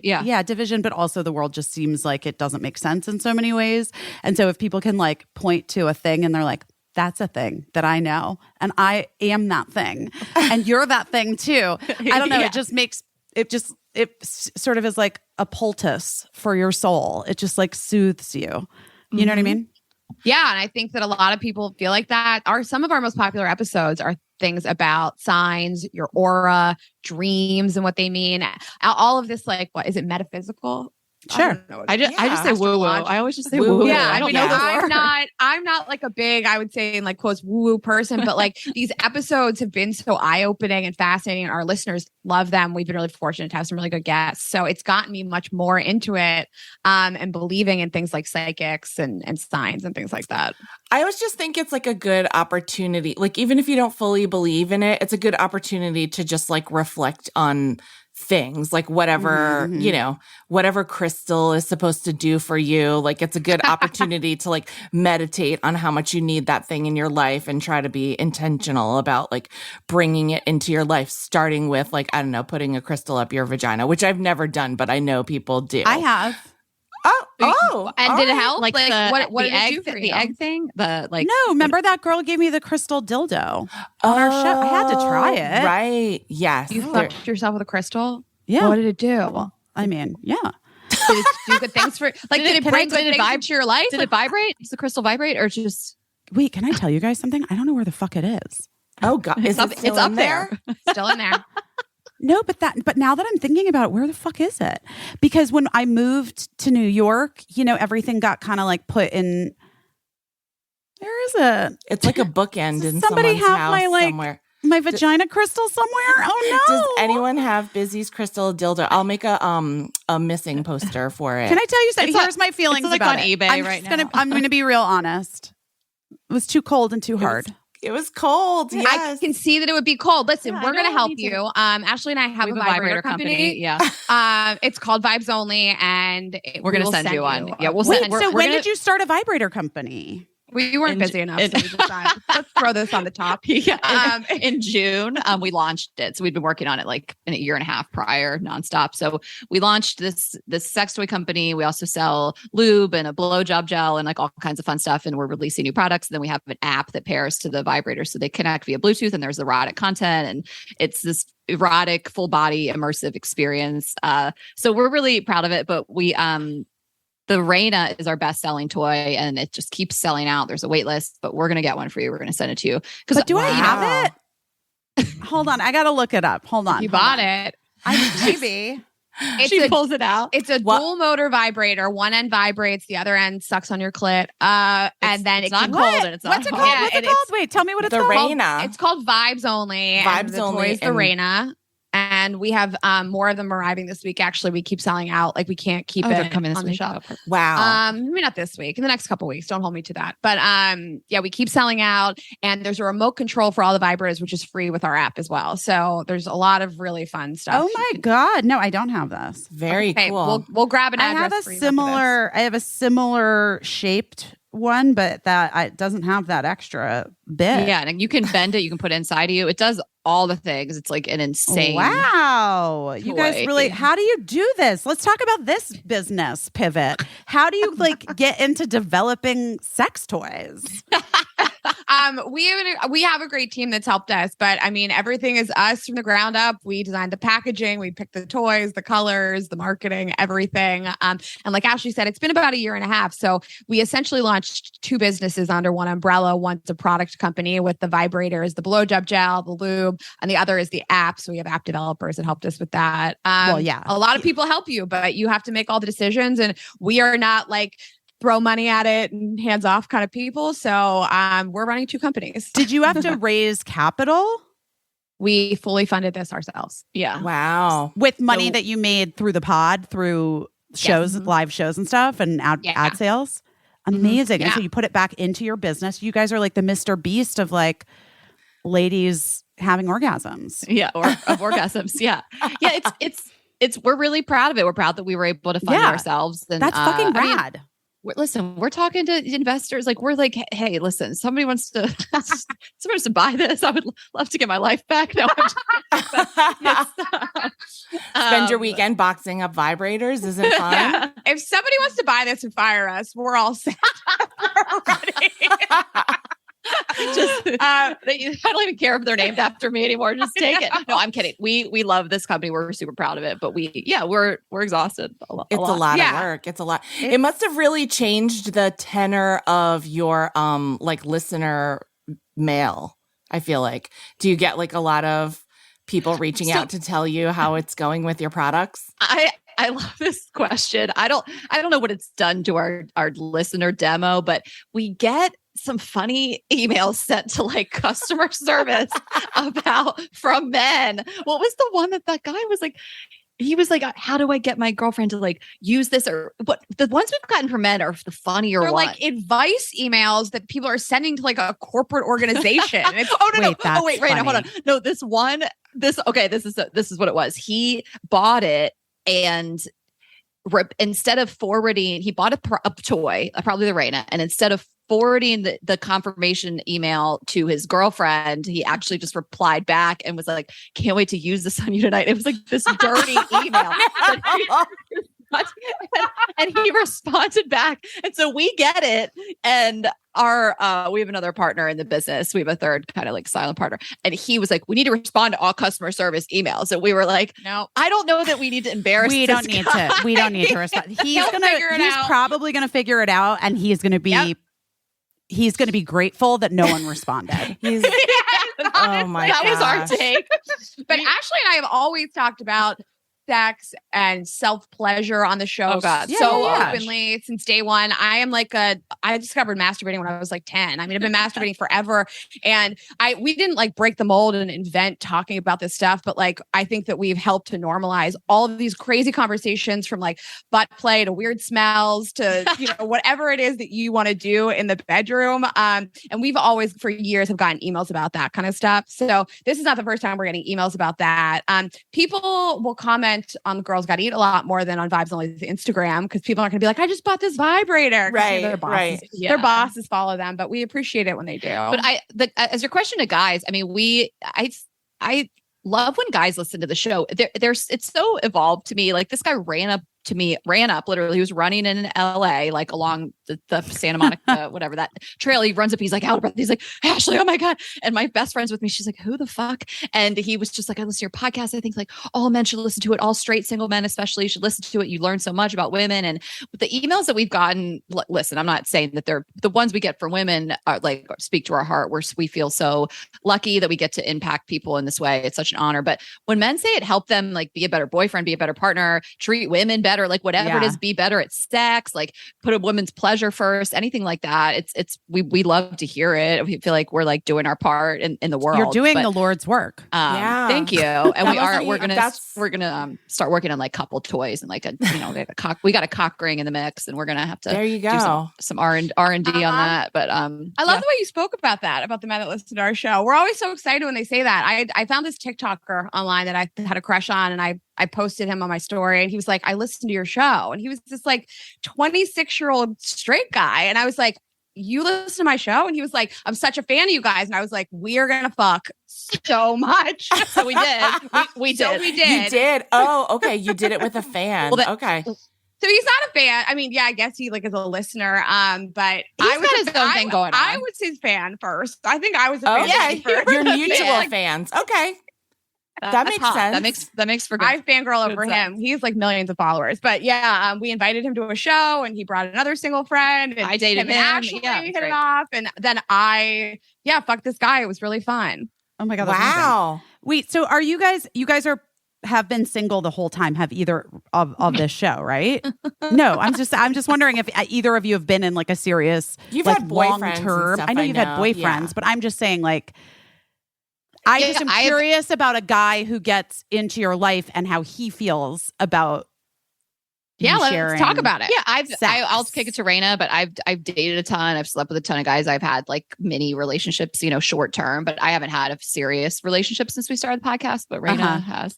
Yeah, but I mean, in general, everybody wants to know, like, what does that look like? And it's a one size fits one. We have a discussion with each person that we date. How much, how comfortable are you? I feel like I could suss that out day one. We don't want to feel like somebody wants to hear themselves talked about on the podcast. But Ashley and I are so respectful, and we never say anything to put anybody on blast. And everybody that I've dated, I've talked about them on the show, and they get such a kick out of it. They think it's so funny. And I'm going to respect somebody's privacy. But I just was curious if you ever had somebody that you were like super into, and they're like, "And you're not allowed to speak about me ever."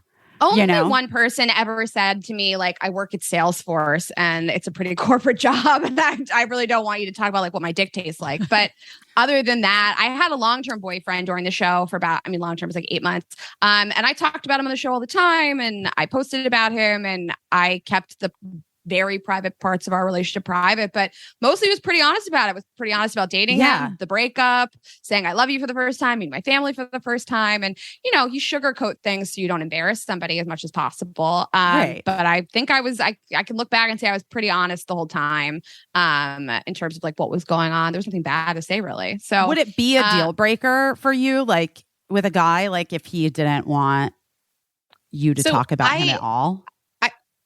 I thought about this. I feel like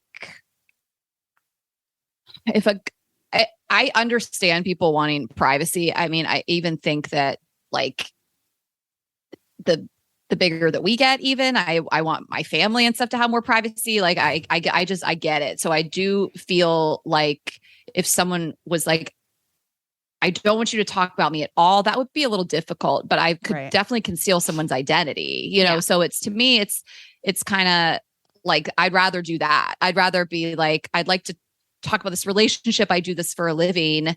I don't want to hide something. Right. It's like part of my livelihood. Be as discreet and keep you secret forever. I don't care. I'll do a hard launch on my wedding day. I'm just kidding. I'm probably not going to get married, but like, I don't need to show like hard launch.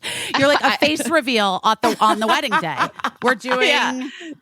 That's so really I do understand it. I understand some, you know, I would love to date some like Netflix CEO. Like I would date like a high power guy. I get it that if that's the kind of guy I would be with, that he wouldn't want people to know about his, you know, like Rayna said, like what his dick smells like. So it's not a deal breaker. To me, it feels like if someone was like, absolutely not, don't say anything, you know, don't show my identity, don't say anything. I don't know. I'll cross that bridge when I get to it. Cause I also think that might not be the right type of match for me. Someone that's super private and in life point. Because I'm the complete opposite. Right. I feel like looking back, I did like reveal who my ex was, and he has his own podcast. He's a comedian. So it felt a little more natural to kind of talk about him publicly. But looking back, nothing positive necessarily came from revealing who that person was. It's not necessary. I don't need to tell people who I'm dating. I feel exactly like Ashley does. I'd be very happy to honestly never reveal the person's name ever again.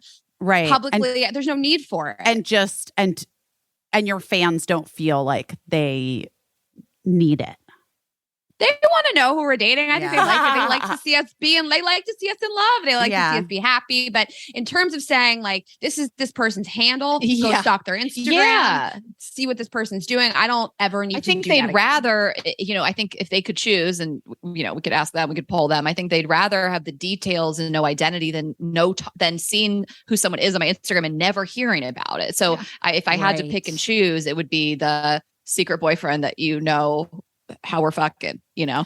That's really good. That's a really good point. Yep. Has anyone from your past ever reached out like after you've talked about them on the podcast, like in a everyone from our past has reached out, whether it's the podcast or not.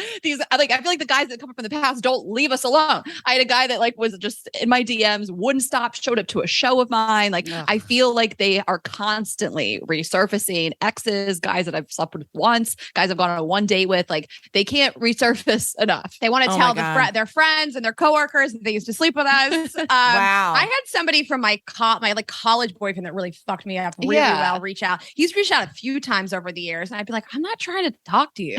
Do you guys advertise therapy on your podcast? Maybe you can like give out a code to those. We do. BetterHelp is one of our partners. Yeah, we have BetterHelp too. Listen, I think that's the move. I think Caissie's right. I think just text them the BetterHelp code. Yeah. Well, Rayna and I were, so this is coming up with a teaser for our episode on Monday. We had this conversation about guys that don't take a hint. They're talking to themselves in your DMs for months. It's like they have 27 unread, you know, or left on read messages. And then again, like for me, they were showing up because I do stand up. And so they're coming to where I work. And we were just saying that we want to get in there, that they have all these unread messages and just go, are you good? I feel like that's the perfect response. Like it's so condescending. Are you okay? Like, are you okay? Like, but I mean, I do feel that about men in general sometimes. Like, are you guys okay? I feel like that every day. Are men okay? All the are time. they okay? Because I don't think they are, guys. I think there's something really deeply unhinged about most of them. So my friend's boyfriend, he's like a brilliant CEO, investor, owns all these companies. And he said to her, like, I was really hot last night. I was like dying. I was sweating. I felt sick. I don't know why, whatever. He sent her this whole long text and she was like, did you check the thermostat? And he checked the thermostat, was like, it's at 76. I don't know how it got this high. And I was saying to her, like, I have him on such a pedestal. Like, he didn't even think to like check the star. Like, what are men? Well, the guy there's this guy, I just flew back. I went to my college this past weekend, so I'm flying back. That's not important. But the guy in the seat in front of me, the other side, I mean, we hadn't even taken off and his shoes were off and his heels were on the floor. Like he was raw dogging the plane floor. Like his heels are, and then he gets up and goes to the bathroom in his socks. No, he does not. He does not. He does not. I have a video. Yes. And then he comes and sits back down and he's got his headphones on. I don't know what the fuck he was watching. I should have paid more attention. Watching a movie on his phone the whole time. Comes and sits back down finally. And I'm thinking the woman next to him can't be his wife. They have not spoken. He's wearing a wedding ring. I'm like, she's a random person. They have not even communicated. And then I realize it is his wife because he screams at her, babe, did you see that article? And she goes, too loud. Like he forgot he was wearing headphones. He's screaming at his wife while he's raw dogging the floor. I'm like, what are men? What is happening? One time I had a girlfriend who was also married to like a really super smart, like, you know, super successful guy. And we all went out together and then we went to like hang out at their house after. And he said he didn't feel well. So he went to the bathroom and then he started screaming that he was vomiting blood. And so we all ran because we were like, dude, that's red wine. Like you're puking red wine like a teenager. Because you're drunk. You're too drunk, sir. You're vomiting like, red wine. And then he was so mad because like I was there to see it and he was so embarrassed. And I was like, I mean, you should be, but you shouldn't. Vomiting blood is red wine. No. Imagine if we just called 911 first before we confirmed that he was stupid. It's just sometimes I'm just like, are you guys okay? I like dated this person. This is so funny. Also, we have so many guys that are capable and high functioning and wonderful, but there's a lot that just are not. Wants to date me are like, she's got this. She'll take care of it. I was dating somebody who went to the airport with his pet. It was a cat. Listen, but I was like, I was going to say to him, like, did you check the airline that you can take your animal on the plane? No. But then I was like, he's an adult man. I'm not going to insult a 36-year-old man by being like, did you ask the airline ahead of time? No. And then and I was like, I just won't ask. He got to the airline. He couldn't get on the plane. He had to go to another airline desk and buy a different flight. And I was just like, I should have asked, but I'm not going to like do this. Men are, I don't know. Traveling is, we've done episodes on this. We can't talk about it enough. Traveling is when you see someone's true colors, and it is the most where we got messages from women of like, we broke up in the airport. Like I just feel like women, we moved through the world, we got our shit together, and you travel with that guy for that first time and you're like, oh my God. If you are ever bored or lonely or feeling like you wish your life was different, just get yourself into an airport and sit down at like the counter of like Barney's Beanery and watch the people just destroy themselves. And it's so true. Watch people with children in the security line just look at their part and be like, I fucking hate you for doing this to me. Yeah. Remember that woman? We had to help this woman with her children because her man got held up because he fucks up. I don't know what reason he couldn't go too through many security liquids, with her. too many belts. Like, so we're helping her wrangle her children. She was like, "Can you help me?" We were like, "Where's your dumb husband?" You know, like, it was just... I can't tell you the amount of times. I mean, my ex-husband is like a great co-parent in so many ways, but how many memories I have of walking through an airport like a fucking Sherpa, like with so many bags mule. And a baby and so many things, and then I look and he's got like a backpack on, a Cinnabon. and he's like, and he's drinking. He's literally drinking his cappuccino with no lid on it because he doesn't need a lid because he literally is just like, I'm holding one kid's hand. I have a baby and I've got 47 bags and I'm trying to like, like one of the kids is riding one of the bags, so it's like 400 pounds, and then he's got his backpack and his cappuccino with no lid on it because he doesn't like a even lid. know where the kids are. Yeah. No. Well, that's a metaphor for life. Like Rayna and I have talked about this so many times where women are just, we're working out. We got our friends. We got our family. We have our hobbies. We have our interests. We got our Peloton. We're doing all these different things. And men are like, I'm just like really stressed because I have a haircut today. You know, like they just can't. So, like I would joke with my best friend, like when I was with my ex, like if he had a haircut, the day was just off its axis. That's like that took up the whole day. Like he couldn't multitask the haircut with anything else. Wait, Like I have like this is so funny. Actually, I have a whole thing about men and their haircuts too. They're like, they're fucking obsessed with their damn haircuts, and it's like I don't understand it. Why is it? Why does it take over their whole lives? Okay, you guys, I have never related to something less because I only fuck bald people. I have no idea what you were talking about. even contribute to this conversation. My last two serious relationships were bald. I pretty much exclusively She fuck exclusively bald dates people. bald guys. Bald my bouncers. husband If shaves someone his works head security, too. yeah. So we've simplified our lives, Rayna, All right, so you can't understand this either. in a significant way.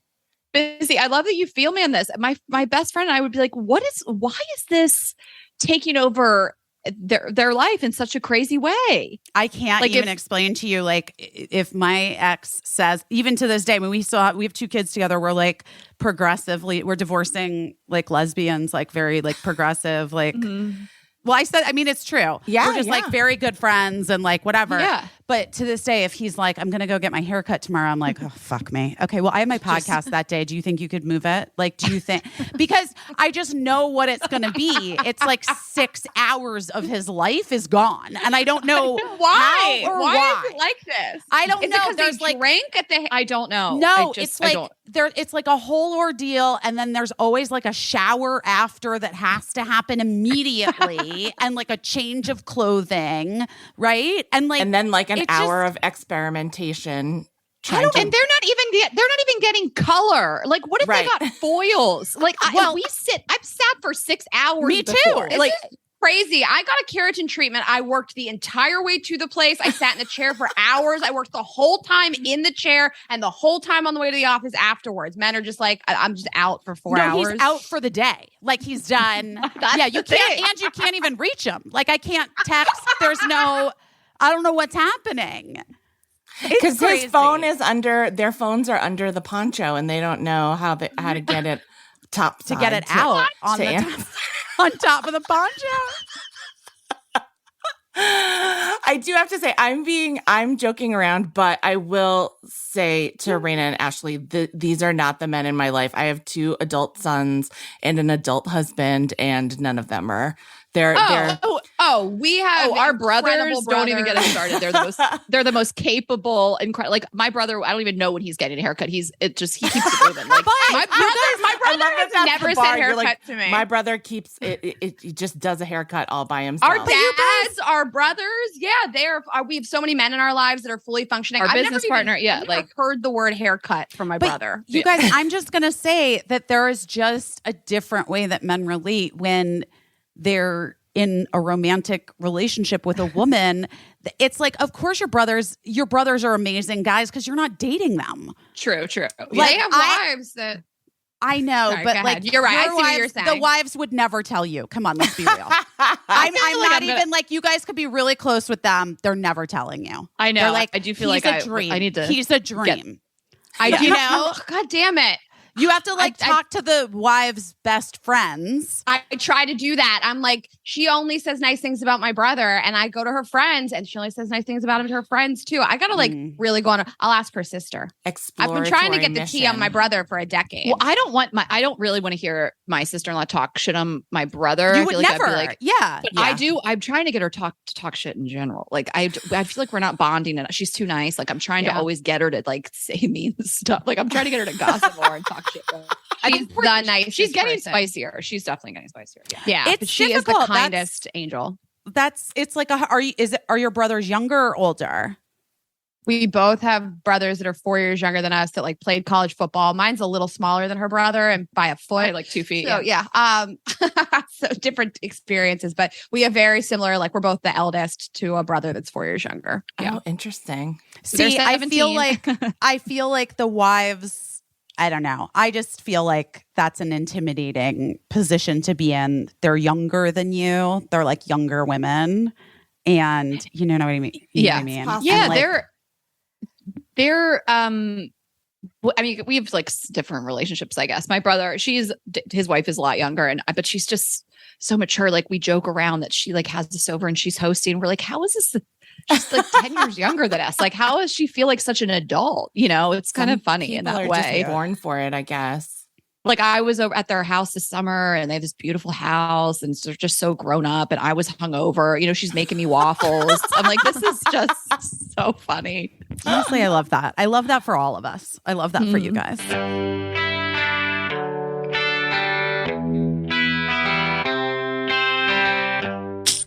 Do you love that sound? I love that sound.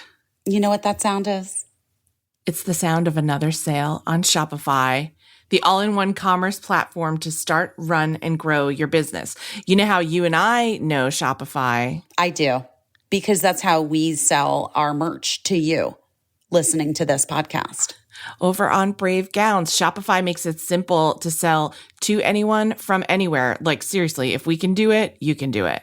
Yeah, it's kind of an incredible way to create an online store in your own vibe, discover new customers, grow the following that keeps them coming back. And Shopify has all the sales channels sorted. So your business keeps growing from an in-person POS system to an all-in-one e-commerce platform, even across social media platforms like TikTok, Facebook, and Instagram. And thanks to 24/7 support and free libraries full of educational content, Shopify's got you every single step of the way. It's how every minute new sellers around the world make their first sale with Shopify, and you will too. Maybe you've been waiting to like start your biz, your new biz. Yeah, it's daunting.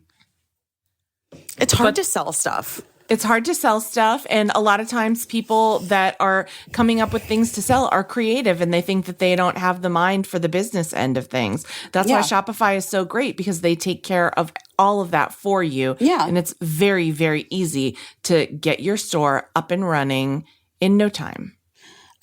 So guys, when you're ready to launch your thing into the spotlight, do it with Shopify, the commerce platform backing millions of businesses down the street and around the globe. Businesses like ours. Go on, try Shopify for free and start selling anywhere. This is possibility powered by Shopify. Sign up for a free trial at shopify.com/herbest, all lowercase. Go to shopify.com/herbest to start selling online today. Shopify.com/herbest. Ooh, ZocDoc. Ooh, ZocDoc. Guys, we've talked about ZocDoc. You know we love it. And you know why we love it. Because finding a good doctor and getting in to see them and making sure they take your insurance and all of that stuff can be weirdly impossible.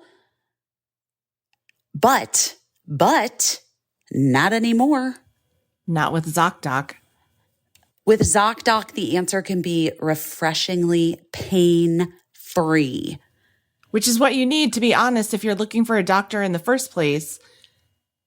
You just need to get in there. So ZocDoc is a free app that shows you doctors who are patient reviewed by real people who take your insurance and are available when you need them. You can read up on the doctors, get verified patient reviews, see what other real humans had to say about their visit, so that when you walk into that doctor's office, you're all set up to see someone in your network who gets you. So you go to ZocDoc.com, choose a time slot, whether you want to see the doctor in person or a telehealth visit. And just like that, you're booked. You're going to find the doctor that's right for you, no matter what it is that you're looking for. Dermatologist, sinus specialist, ear, nose, and throat. Caissie and I have used ZocDoc for so many different things. I have never struck out with ZocDoc, and the quality of doctors has always been incredible. And on top of it, they take my insurance. I have an appointment. They get me in. Millions of people every month use ZocDoc. We are two of them, and we highly recommend you guys get on board, because in the chaotic world of healthcare, let ZocDoc be your trusted guide to find a quality doctor in a way that is, as we said, pain-free. Go to ZocDoc.com/doingherbest and download the ZocDoc app for free. And then you can start your search for a top-rated doctor today. A lot of them are available within 24 hours, which honestly happened when I needed my ear, nose, and throat doctor. I couldn't find one. And then I got ZocDoc, and it happened like the next day. That's ZocDoc.com/doingherbest. ZocDoc.com/doingherbest. I feel like we just did an episode of your podcast on our podcast. We'll have to have you on. It was really Busy, fun. I have to tell you, I was listening to your podcast and I loved you talking about your Instagram aesthetic post breakup. Because did your ex-husband take all your, he took all your photos? He was like my Instagram husband who like also took just like, he's a really good, I mean, he's a director and he takes really great photos. Like, okay. Like, you know, like funny. he's got a whole eye for it. It's part of his whole thing. That's it's so part of funny. his job, literally. Yeah. And then once we really started breaking up, like, my pictures went way downhill. You guys, last night, I'll just tell you this. So I just posted some photos. I went to this gala thing last night. I loved my look. I was feeling great, whatever. And I was getting ready at the house before I left, and I had the babysitter come try to take some photos. And I love this. first of all, she's so amazing. She's amazing, and she's like 26, I would say, probably 25 or 26, and That's she just the was age like, you want, yeah. but she literally was like, I mean, this lighting, no, like it was just like. She just was like, you want portrait mode? Like everything was just like, it was like she was horrified by all of my choices. Yeah. And also like, then I looked at the picture. She took like 4,000 and I looked at them and I was like, oh yeah, I can't use one of these. I guess what I'm saying is that I am in the market for a photographer to follow me around with an iPhone and just take candid photos. Will your kids take pics? Like I was with my friends' kids all weekend, and sometimes they would hand the phone to their kid. I'm like, why are we doing this? No way. No, they can't frame the photo. Like, yeah, I'm sure some kids can take a decent photo. You press a button, but they can't frame it right. It's like all pavement. I have to say though, my friend Chrissy B, Caissie. Yeah. Her son, who's now 16 or 17, he has always taken great pictures of her outfits for her. Always. You can train somebody. My son took my first author photo when I was like when I was 11, when he was 11 years old, and it came out so good. And I said, "Oh my gosh, this photo's so good." And he told me when he was 11, I think the secret is to have your photo taken by someone that you love, because then the love shows on your face, and that's what makes it a good photo. And I was That's so adorable. Unless I'm mad at you. I mean, but it was a good But I photo. think it's that plus good lighting and composition. Yes, 100%. Angles. 100%. And angles. And someone who's like Mark was also really good at like, he'd be like, no, Faith, put your chin down. You know what I mean? Like he was very like to the point. I need to be directed. Yeah. Yes. He didn't waste a lot of time with like 4,000 pictures. He would just like take one, look at it and be like, wait, put your chin down and look to the right. He was like a real, director. Yeah, that coming from a guy that doesn't have that background is just insulting. Can you imagine if your ex was like, Rayna, put your chin down? You'd be like, excuse me? No, I welcome it. I want it. I need somebody to explain to me what to do with my face. Me too. If somebody takes 1 or 2 photos and hands you the phone back, they're a serial killer. They've never met a woman before. That's crazy for somebody to just be like, boom, got it. We're done. Like, I hate when I'm at like a tourist attraction. Somebody takes like 1 photo and hands me the phone back. I'm like, you don't know how to do anything. But then sometimes they nail it and you're like, I love the confidence. People are so lucky if they ask me to take a photo for them. Same, I will same. frame the shit out of this. Yeah. You feel like the same thing too? Like if somebody comes up to one of us and hands us the phone, I'm like, you are so lucky. I'm not giving it. It's going to be perfect. Yes, right. We're like, do you want to do something else with your body? You should move a little bit, move around. I mean, when somebody turns the phone horizontal, I'm like, my this God. isn't going to I have so many pictures of me going like this. I have so many pictures of my hand. Like I just was at a wedding. I have so many pictures of we had us handing the phone to some guy or an older person. They always pull it horizontal. I'm like, we need a vertical. We need to fill the space on Instagram or wherever. And I literally have so many photos like of you just of your hand making a claw motion of like turning the So, well, guys, I think this is your next business is hiring out Instagram husbands. So, okay. I remember Rob sending our good friend sending me something that there was a business, maybe it went under, but there was an app and I don't remember the name where there was like it was like an Uber for photographers, like just booking a photographer in New York because people want this. They need influencers need somebody to just come take pictures of them on the Brooklyn Bridge for the day, whatever. So I'll look and I'll send it to you guys if it's still around. I love that idea. No, I've never heard of this. This is a great idea. It was like quickly booking photographers. They all had their rates listed and you could do that and just book them out for an hour, for a day, half day, whatever. I know, but like what? No, I don't want to do that. I don't want to pay someone. You just want to pay them in like an interpersonal relationship. I mean, the truth is Mark still is getting paid essentially from my Instagram. You know what I mean? Like, yeah, we know what you mean. Yeah, we know what you mean. You're still So he really should figure out how to get over it and take my picture. No, I'm kidding. I totally agree. I'm kidding. She's kidding. We support it. Anyway, Mark, don't get upset. He does still listen to the podcast. Mark, you sound great. He really is great. And also knows how to look in a picture. I was just realizing as you were talking, when you take a picture of Mark, it also comes out good. So he's doing all the things. He's a late in life male model. Yeah. And he's doing all the things mentally to himself that he always tells you to do in a photo. He was offended because, so many of their movies got sort of like thwarted because they had like literally 3 movies in late 2019 that looked like they were like about to go, and then they all got like because of the pandemic, and he and his writing partner are still like working a ton and whatever, but like I'm like, why don't we really look into getting you like a late in life male model agency to represent you? You could like do some we're in New York now, you could like walk shows and stuff. And he's like, Busy, I'm not going to be a fucking model. And I was like, you say that, but it's hard work. It's hard work and you get paid a lot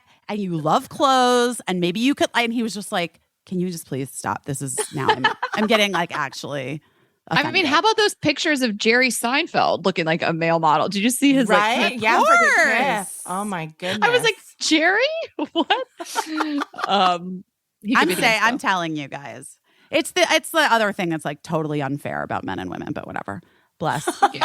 Yeah, 100%. Oh my goodness. Okay, you guys, we'll let you go. This has been super so fun. much fun. Well, this is super fun. Yeah, thanks for coming on and chatting and having a nice talk. Yeah, we're gonna follow up, get your address, and give you a nice orgasm. Oh my God, I really want that fucking thing. We got serious. you. Yeah, we'll send you some blow gel. Just keep it on hand. Wow. Yeah. Perfect. Wait, why the blow gel? I don't get it. Oh, thank you so much for asking. So people just want to know how to like make their blowjobs more enjoyable. This is how you do it. So we have 2 different flavors of a blow gel, and you just squirt like a little drop on a penis. And it just makes the blowjob really enjoyable for you and helps you slide up and down on it easier. We have 2 flavors right now. We have mango and vanilla frosting, and we are announcing another one very soon. But it's just like a fun, creative way to bring something new into the bedroom and also make blowjobs more enjoyable for people who already enjoy them or don't enjoy them, Wait, can I give you what I think is $1 million idea? Yeah. We're going Um, to take it though. blowjob decongestant nasal spray because my nose is always stuffy, and then like that's a suffocation situation, and God breathe. Yeah. Use gotta a breathe little through your mouth. Afrin, babe. It doesn't I have know, to be special for. but like, why shouldn't you like market like a sexy nasal spray? Like That maybe is so he funny. hands it to you. A And- sexy nasal spray. There's literally never I'm been such a obsessed. thing. But I Maybe it's in like a dick-shaped spritzer. I don't know. And it Is sprays it out the Flonase? top, like it comes out the top. You know what I'm saying? I'm just like thinking. it looks I'm like just it's- saying. I think a lot of women are like.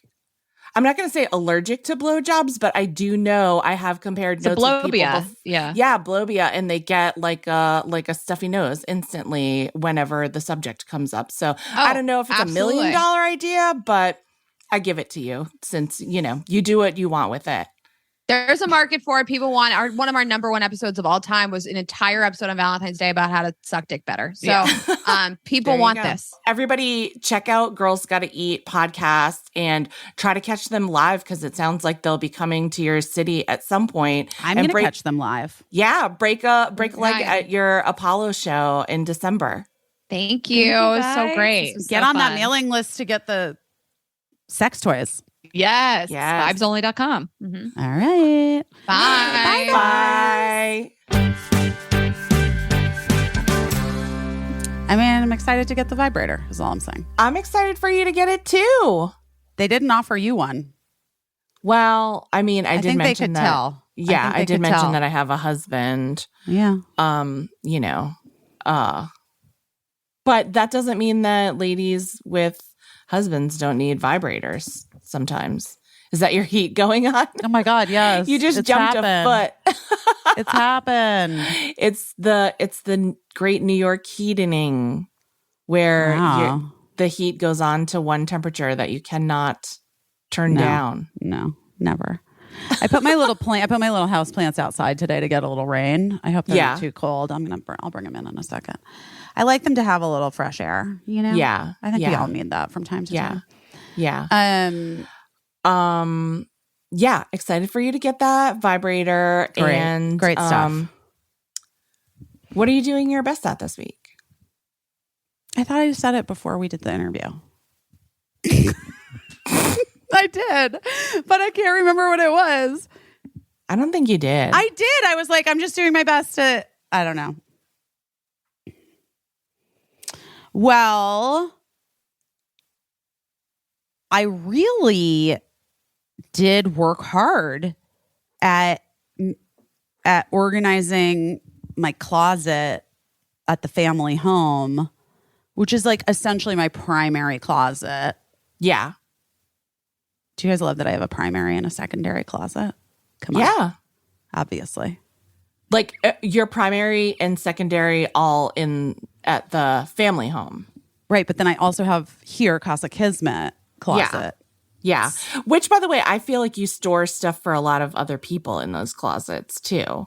Here at Casa Kismet. Yeah. I have a lot of stuff here. Yeah. Yeah. I don't know what it all is. I think Here's some the of other it- thing that's crazy is that I Yeah. realized, because it became winter coat season literally overnight, Right. that there was a thing that happened when we were moving into the family house that somebody made a decision and it wasn't me, but it just happened. And like a bunch of our coats just went to storage, to a storage unit. And that's a fucking bummer. Because you need them. I need them. But also, oh my God, I finished the bar.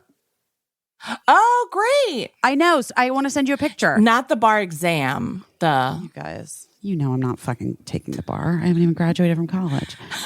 The bar in your home. The bar in my home. And I decided, really been struggling because there's, no money. Like if I had money, I would be doing like 47 other things to the house. Like, Yeah. just to make it exactly right. But I don't, so I can't. But it really does need a coat closet in the front room because it's just like, it needs a coat. You have to have a coat closet. Yeah. I was like, we'll do cute hooks. No, that's like No. literally the dumbest idea I ever had. Yeah. It needs a coat closet. I got to close some fucking doors. So you know what I'm going to take on? You know what my new project is? Are you going to build a closet yourself? No. Okay. But I am going to customize myself a PAX closet from IKEA. Oh And I've my been gosh, watching the a bunch best. of tutorials online of different people who've done it different ways. There's like, you can put crown molding on it. You can like da-da-da-da-dee, da-da-boo, da-da-ba.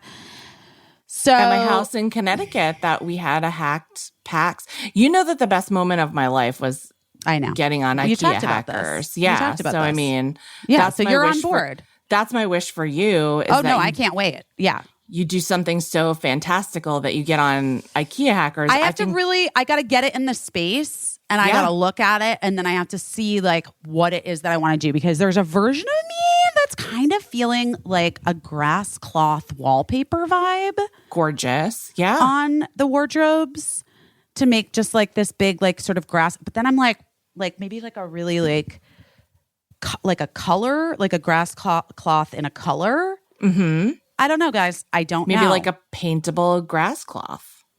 You can also just get them in a color. Yeah. But you can be very specific with the color if you paint That's it. true. That's very true. I need to like do a little investigative reporting. No, I need to Yes. go to like a wallpaper paint store. I need to gather some samples and stuff. Gather some samples. I did do this, guys, and I have to be honest. I just have to be honest. I did pay for a person to come and put the IKEA things together for me. I'm not doing it. Okay. All right. Because I can't do it alone, I don't think. Yeah. And then it's just like, I don't know if it would be worth the labor and time and frustration. Because what I really want to do is decorate it. You know, I want to like Of customize course. it and decorate it. Yeah. So I'm glad you were able to get it because I know there was like a shortage. So I'm glad there was a shortage. back on the shelves. I don't know if they're really back on the shelves. I just know that and actually maybe it's not PAX. It might be the other one. It might be one of the other ones. There was a wardrobe that was in stock that I could get like two of them, and I'm going to put them together so they look like one giant piece. That's where the crown molding on top comes in. And someone's going to assemble them for me, and then I have to like, it's not going to be ready right away because I have to like live with it a little bit, see what I feel like it needs to be. Do you know what I mean? It takes time. You're crafting a vision. I have to craft a vision. I mean, obviously the handles will be changed out. Sure. Clearly. Yeah. But also I need to figure out if it's going to be a wallpaper vibe or if I'm going to do paint or I don't know. And for that, like if I do paint, I will just I can take the doors off myself. That's not that hard. And then you can do paper inside. I love a little moment. Every closet for the rest of my life is going to have paper inside. No matter what. Because after you do it one time, you just can't have a sad old blank closet interior. I just texted you pictures of the bar. Oh, I'm excited. I'm excited to see it. So that's exciting. You are doing your best at getting, I know that your Cancer and your environment is very important to you. The bar looks great. It looks really good. It looks so good. So I'm glad you're doing that for yourself. And I hope that you'll draw some energy from that. Just, especially as we're going into winter. Yeah. I just feel like I could use a little bit more help in some ways. And sometimes that's hard for me. Yeah. Yeah. Because I don't feel like I really have the help I need. Right. And I wish I had that. Yeah. Yeah. And it's weird, like if I'm just, whatever, why wouldn't I be? It's weird to like kind of build this house with my ex-husband in a way. Yeah. You know what I mean? Yeah. Like, just because it's like not for us really. Right.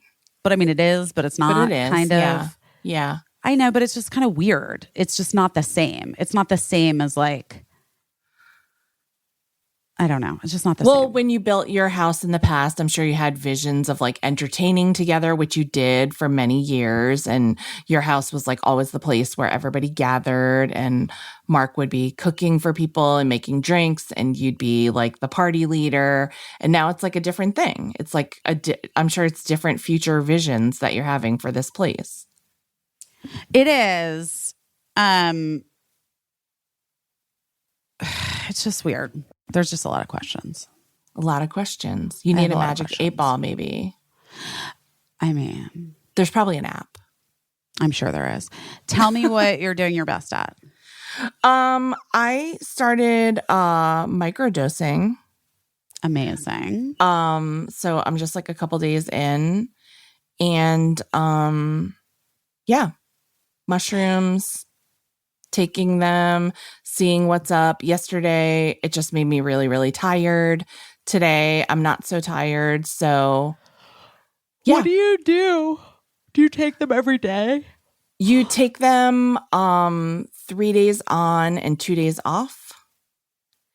And Who's telling you this? Tell me.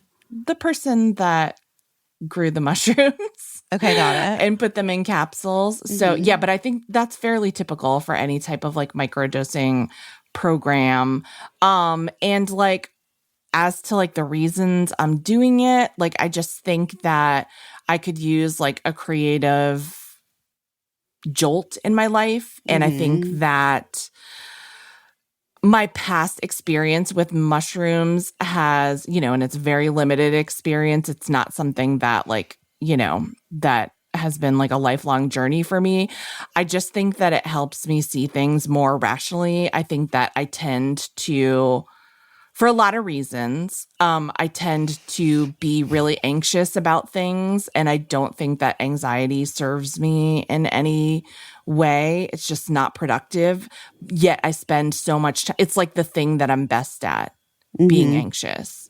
And so it's a little sad for me that I've spent so much time like cultivating the skill of being anxious and like gathering so much strength. Like that's my strongest muscle, like my anxiety muscle. And it's just like, it's time to let it go, because like if the shit ever does hit the fan in a situation, like I want to be able to handle it and not crumble. And and I think I have been okay in tough situations, but I also think there have been a lot of things that were challenging that also probably should have been enjoyable that I missed like the enjoyment part of because I was just awash in this anxiety. Yeah. And so I just want to see if I can change that. And I just want to see if it can make things that are on the tougher side for me a little easier, because so far through traditional means, I haven't been able to achieve that. And so I'm just looking to see, like, I'm just trying it. And I think that it's smart to try things if you do them responsibly. And I feel like I'm doing it in a pretty responsible way with a person who's pretty expert. And I'll let you know how it goes. I love it. I love it. I love it for you. I love it for all of us. I can't wait to hear more. Yeah, I can't wait to 2 days on, 3 days off? 3 days on, 2 days off. Okay. It's like intermittent fasting almost. Yeah, exactly. And this is only day 2. So, I'm just like really, if I had been microdosing in Duluth, I would have had a whole different story probably about whatever acceptance speech. I might have who knows? Who knows? Truly. I might have given like the world's best speech that anyone's ever heard instead of whatever the hell I said. Well, you But don't anyway. know what this one is that you gave. It's true. It's true. And luckily, I don't think anyone recorded it. Oh. Listen, it was fine. It was fine. I didn't even know that I was nominated for an award. So whatever, you know. Well, that you were going to receive one. Yeah. So I was, when people say they're unprepared for those things, I truly, truly was 100% unprepared. So I'm going to cut myself a little slack on that. Totally. But yeah, so anyway, I'll keep everyone posted on how it's going. And if you've ever done microdosing, I'd be interested to hear. So far, what I got is that yesterday I was sleepy and I feel like my mouth is really dry. So I hope that's something that I get more used to. Oh, that's weird. But it's a good excuse to walk around eating hard candies. Who doesn't love that? Well, I really love hard candies. Do you love hard candies? Yeah. What's your favorite kind? Like old lady Jolly vibes? Ranchers. Oh, Jolly Rancher. Did you have the Jolly Rancher sticks when you were a kid? Do you remember those? Yeah, Those I do. were- I did have those. Yes. Those were such a big deal in my middle school, the Jolly Rancher sticks. I loved the cinnamon ones. And like you'd break, like it was just like a slab of like Jolly Rancher material, like the size of like a slap bracelet instead of like the so good. rectangular. I didn't know that they had cinnamon. I loved cinnamon sticks, like from Cracker Barrel. Oh, okay. Yeah. So I love cinnamon sticks. I also love cinnamon hard candy. Right. Yeah. But they had like fiery cinnamon Jolly so Rancher good. sticks. So good. So good. I mean, they had all the fruit flavors too, but those could really stick your teeth together. Oh my God. So much. Oh my God. I So can much feel it. destroyed I can feel it. orthodontia over those years. Well, listen, I'm going to go get this massage Go get your massage and see what that does and for relax you. and see if I can like chill out. Yeah, check in later and let us know how the massage worked. I mean, maybe it'll be good. Maybe I should also just microdose too. Maybe. Is it too late in the day? It's 3:42. How does that work? Can we not? Are we supposed to do it in the morning? I don't know. I don't know. I've been doing it in the morning, but like I might adjust it too. I don't know. I mean, what even is morning when you stay up all night with a Theragun jammed into your back, you know? I mean, truly, this was my night last night. I felt like a crazy person. I was like in some sort of fugue state. I was like, what is happening? Yeah. With my weird not little great. like thing trying to massage my neck. It was Oh so my gosh. weird. And that's why I wanted to bring the infrared like mat PEMF mat back, but apparently it's too heavy for Mark to carry down to my car to drive back to the family home. So You'll get it over there I get somehow. it. I get it. It's just so hard because it's so heavy, and there's an elevator, and then there's a car outside. So it's that's it tough. is- That's It tough. is heavy, but you're also very strong. So I think you'll get it over there. Yeah, I'm much somehow. stronger than Mark. Clearly. Oh, sorry, she's being salty. Oh my goodness. Well, we didn't even get to talking about Kim Kardashian having to pay a settlement for Who's next is my fucking question. Yeah. Who's next? for So, guys, in case you missed it, Kim Kardashian had to pay $1.5 million to the FEC. 1.3, I think, was the Seems like she settlement. got off easy for not disclosing that she had been paid by those crypto people to try to hawk the crypto stuff. And it seems like they're going after some people for not disclosing this. Yeah. I mean, I she wonder if did, there's going to be other ones. Yeah, it'll be interesting. The points that I saw about it are like, people are like, that's nothing to her, that amount of money. But I'm like, it is 5 times the amount that she was paid for doing the thing in the first place. Wait, what? How much was she paid? $250, I think. That's it? $250,000. Yeah. Wait, I'm sorry, what? Yeah. And also people were like, Wait. Back it up. yeah, She did that for $250,000? that's what I read. That can't be right. I don't know. So anyway, we'll see if anyone else gets caught up in this. People were also pointing out that like she's an aspiring lawyer, and so it's weird to not have realized that You are breaking the law? maybe you were. She did. I think It did. She did hashtag ad whatever post she did. But She did? I think so. I think that is also what I read. Oh, okay. But I think that it wasn't a strong enough delineation. And I think you're really not supposed to like promote securities at all, period, even if you say it's an ad.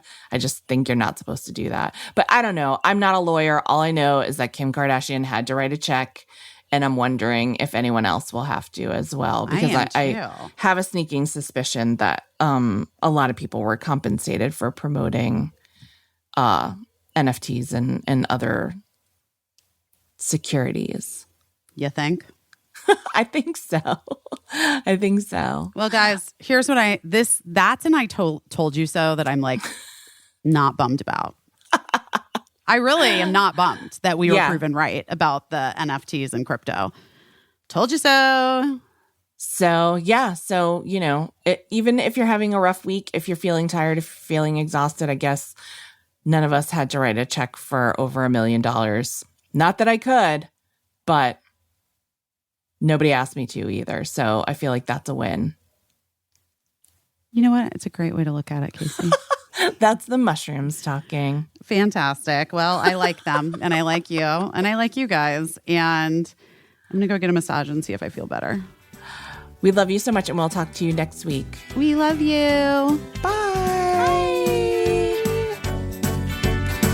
I don't know what I'm doing, but I'm doing my best.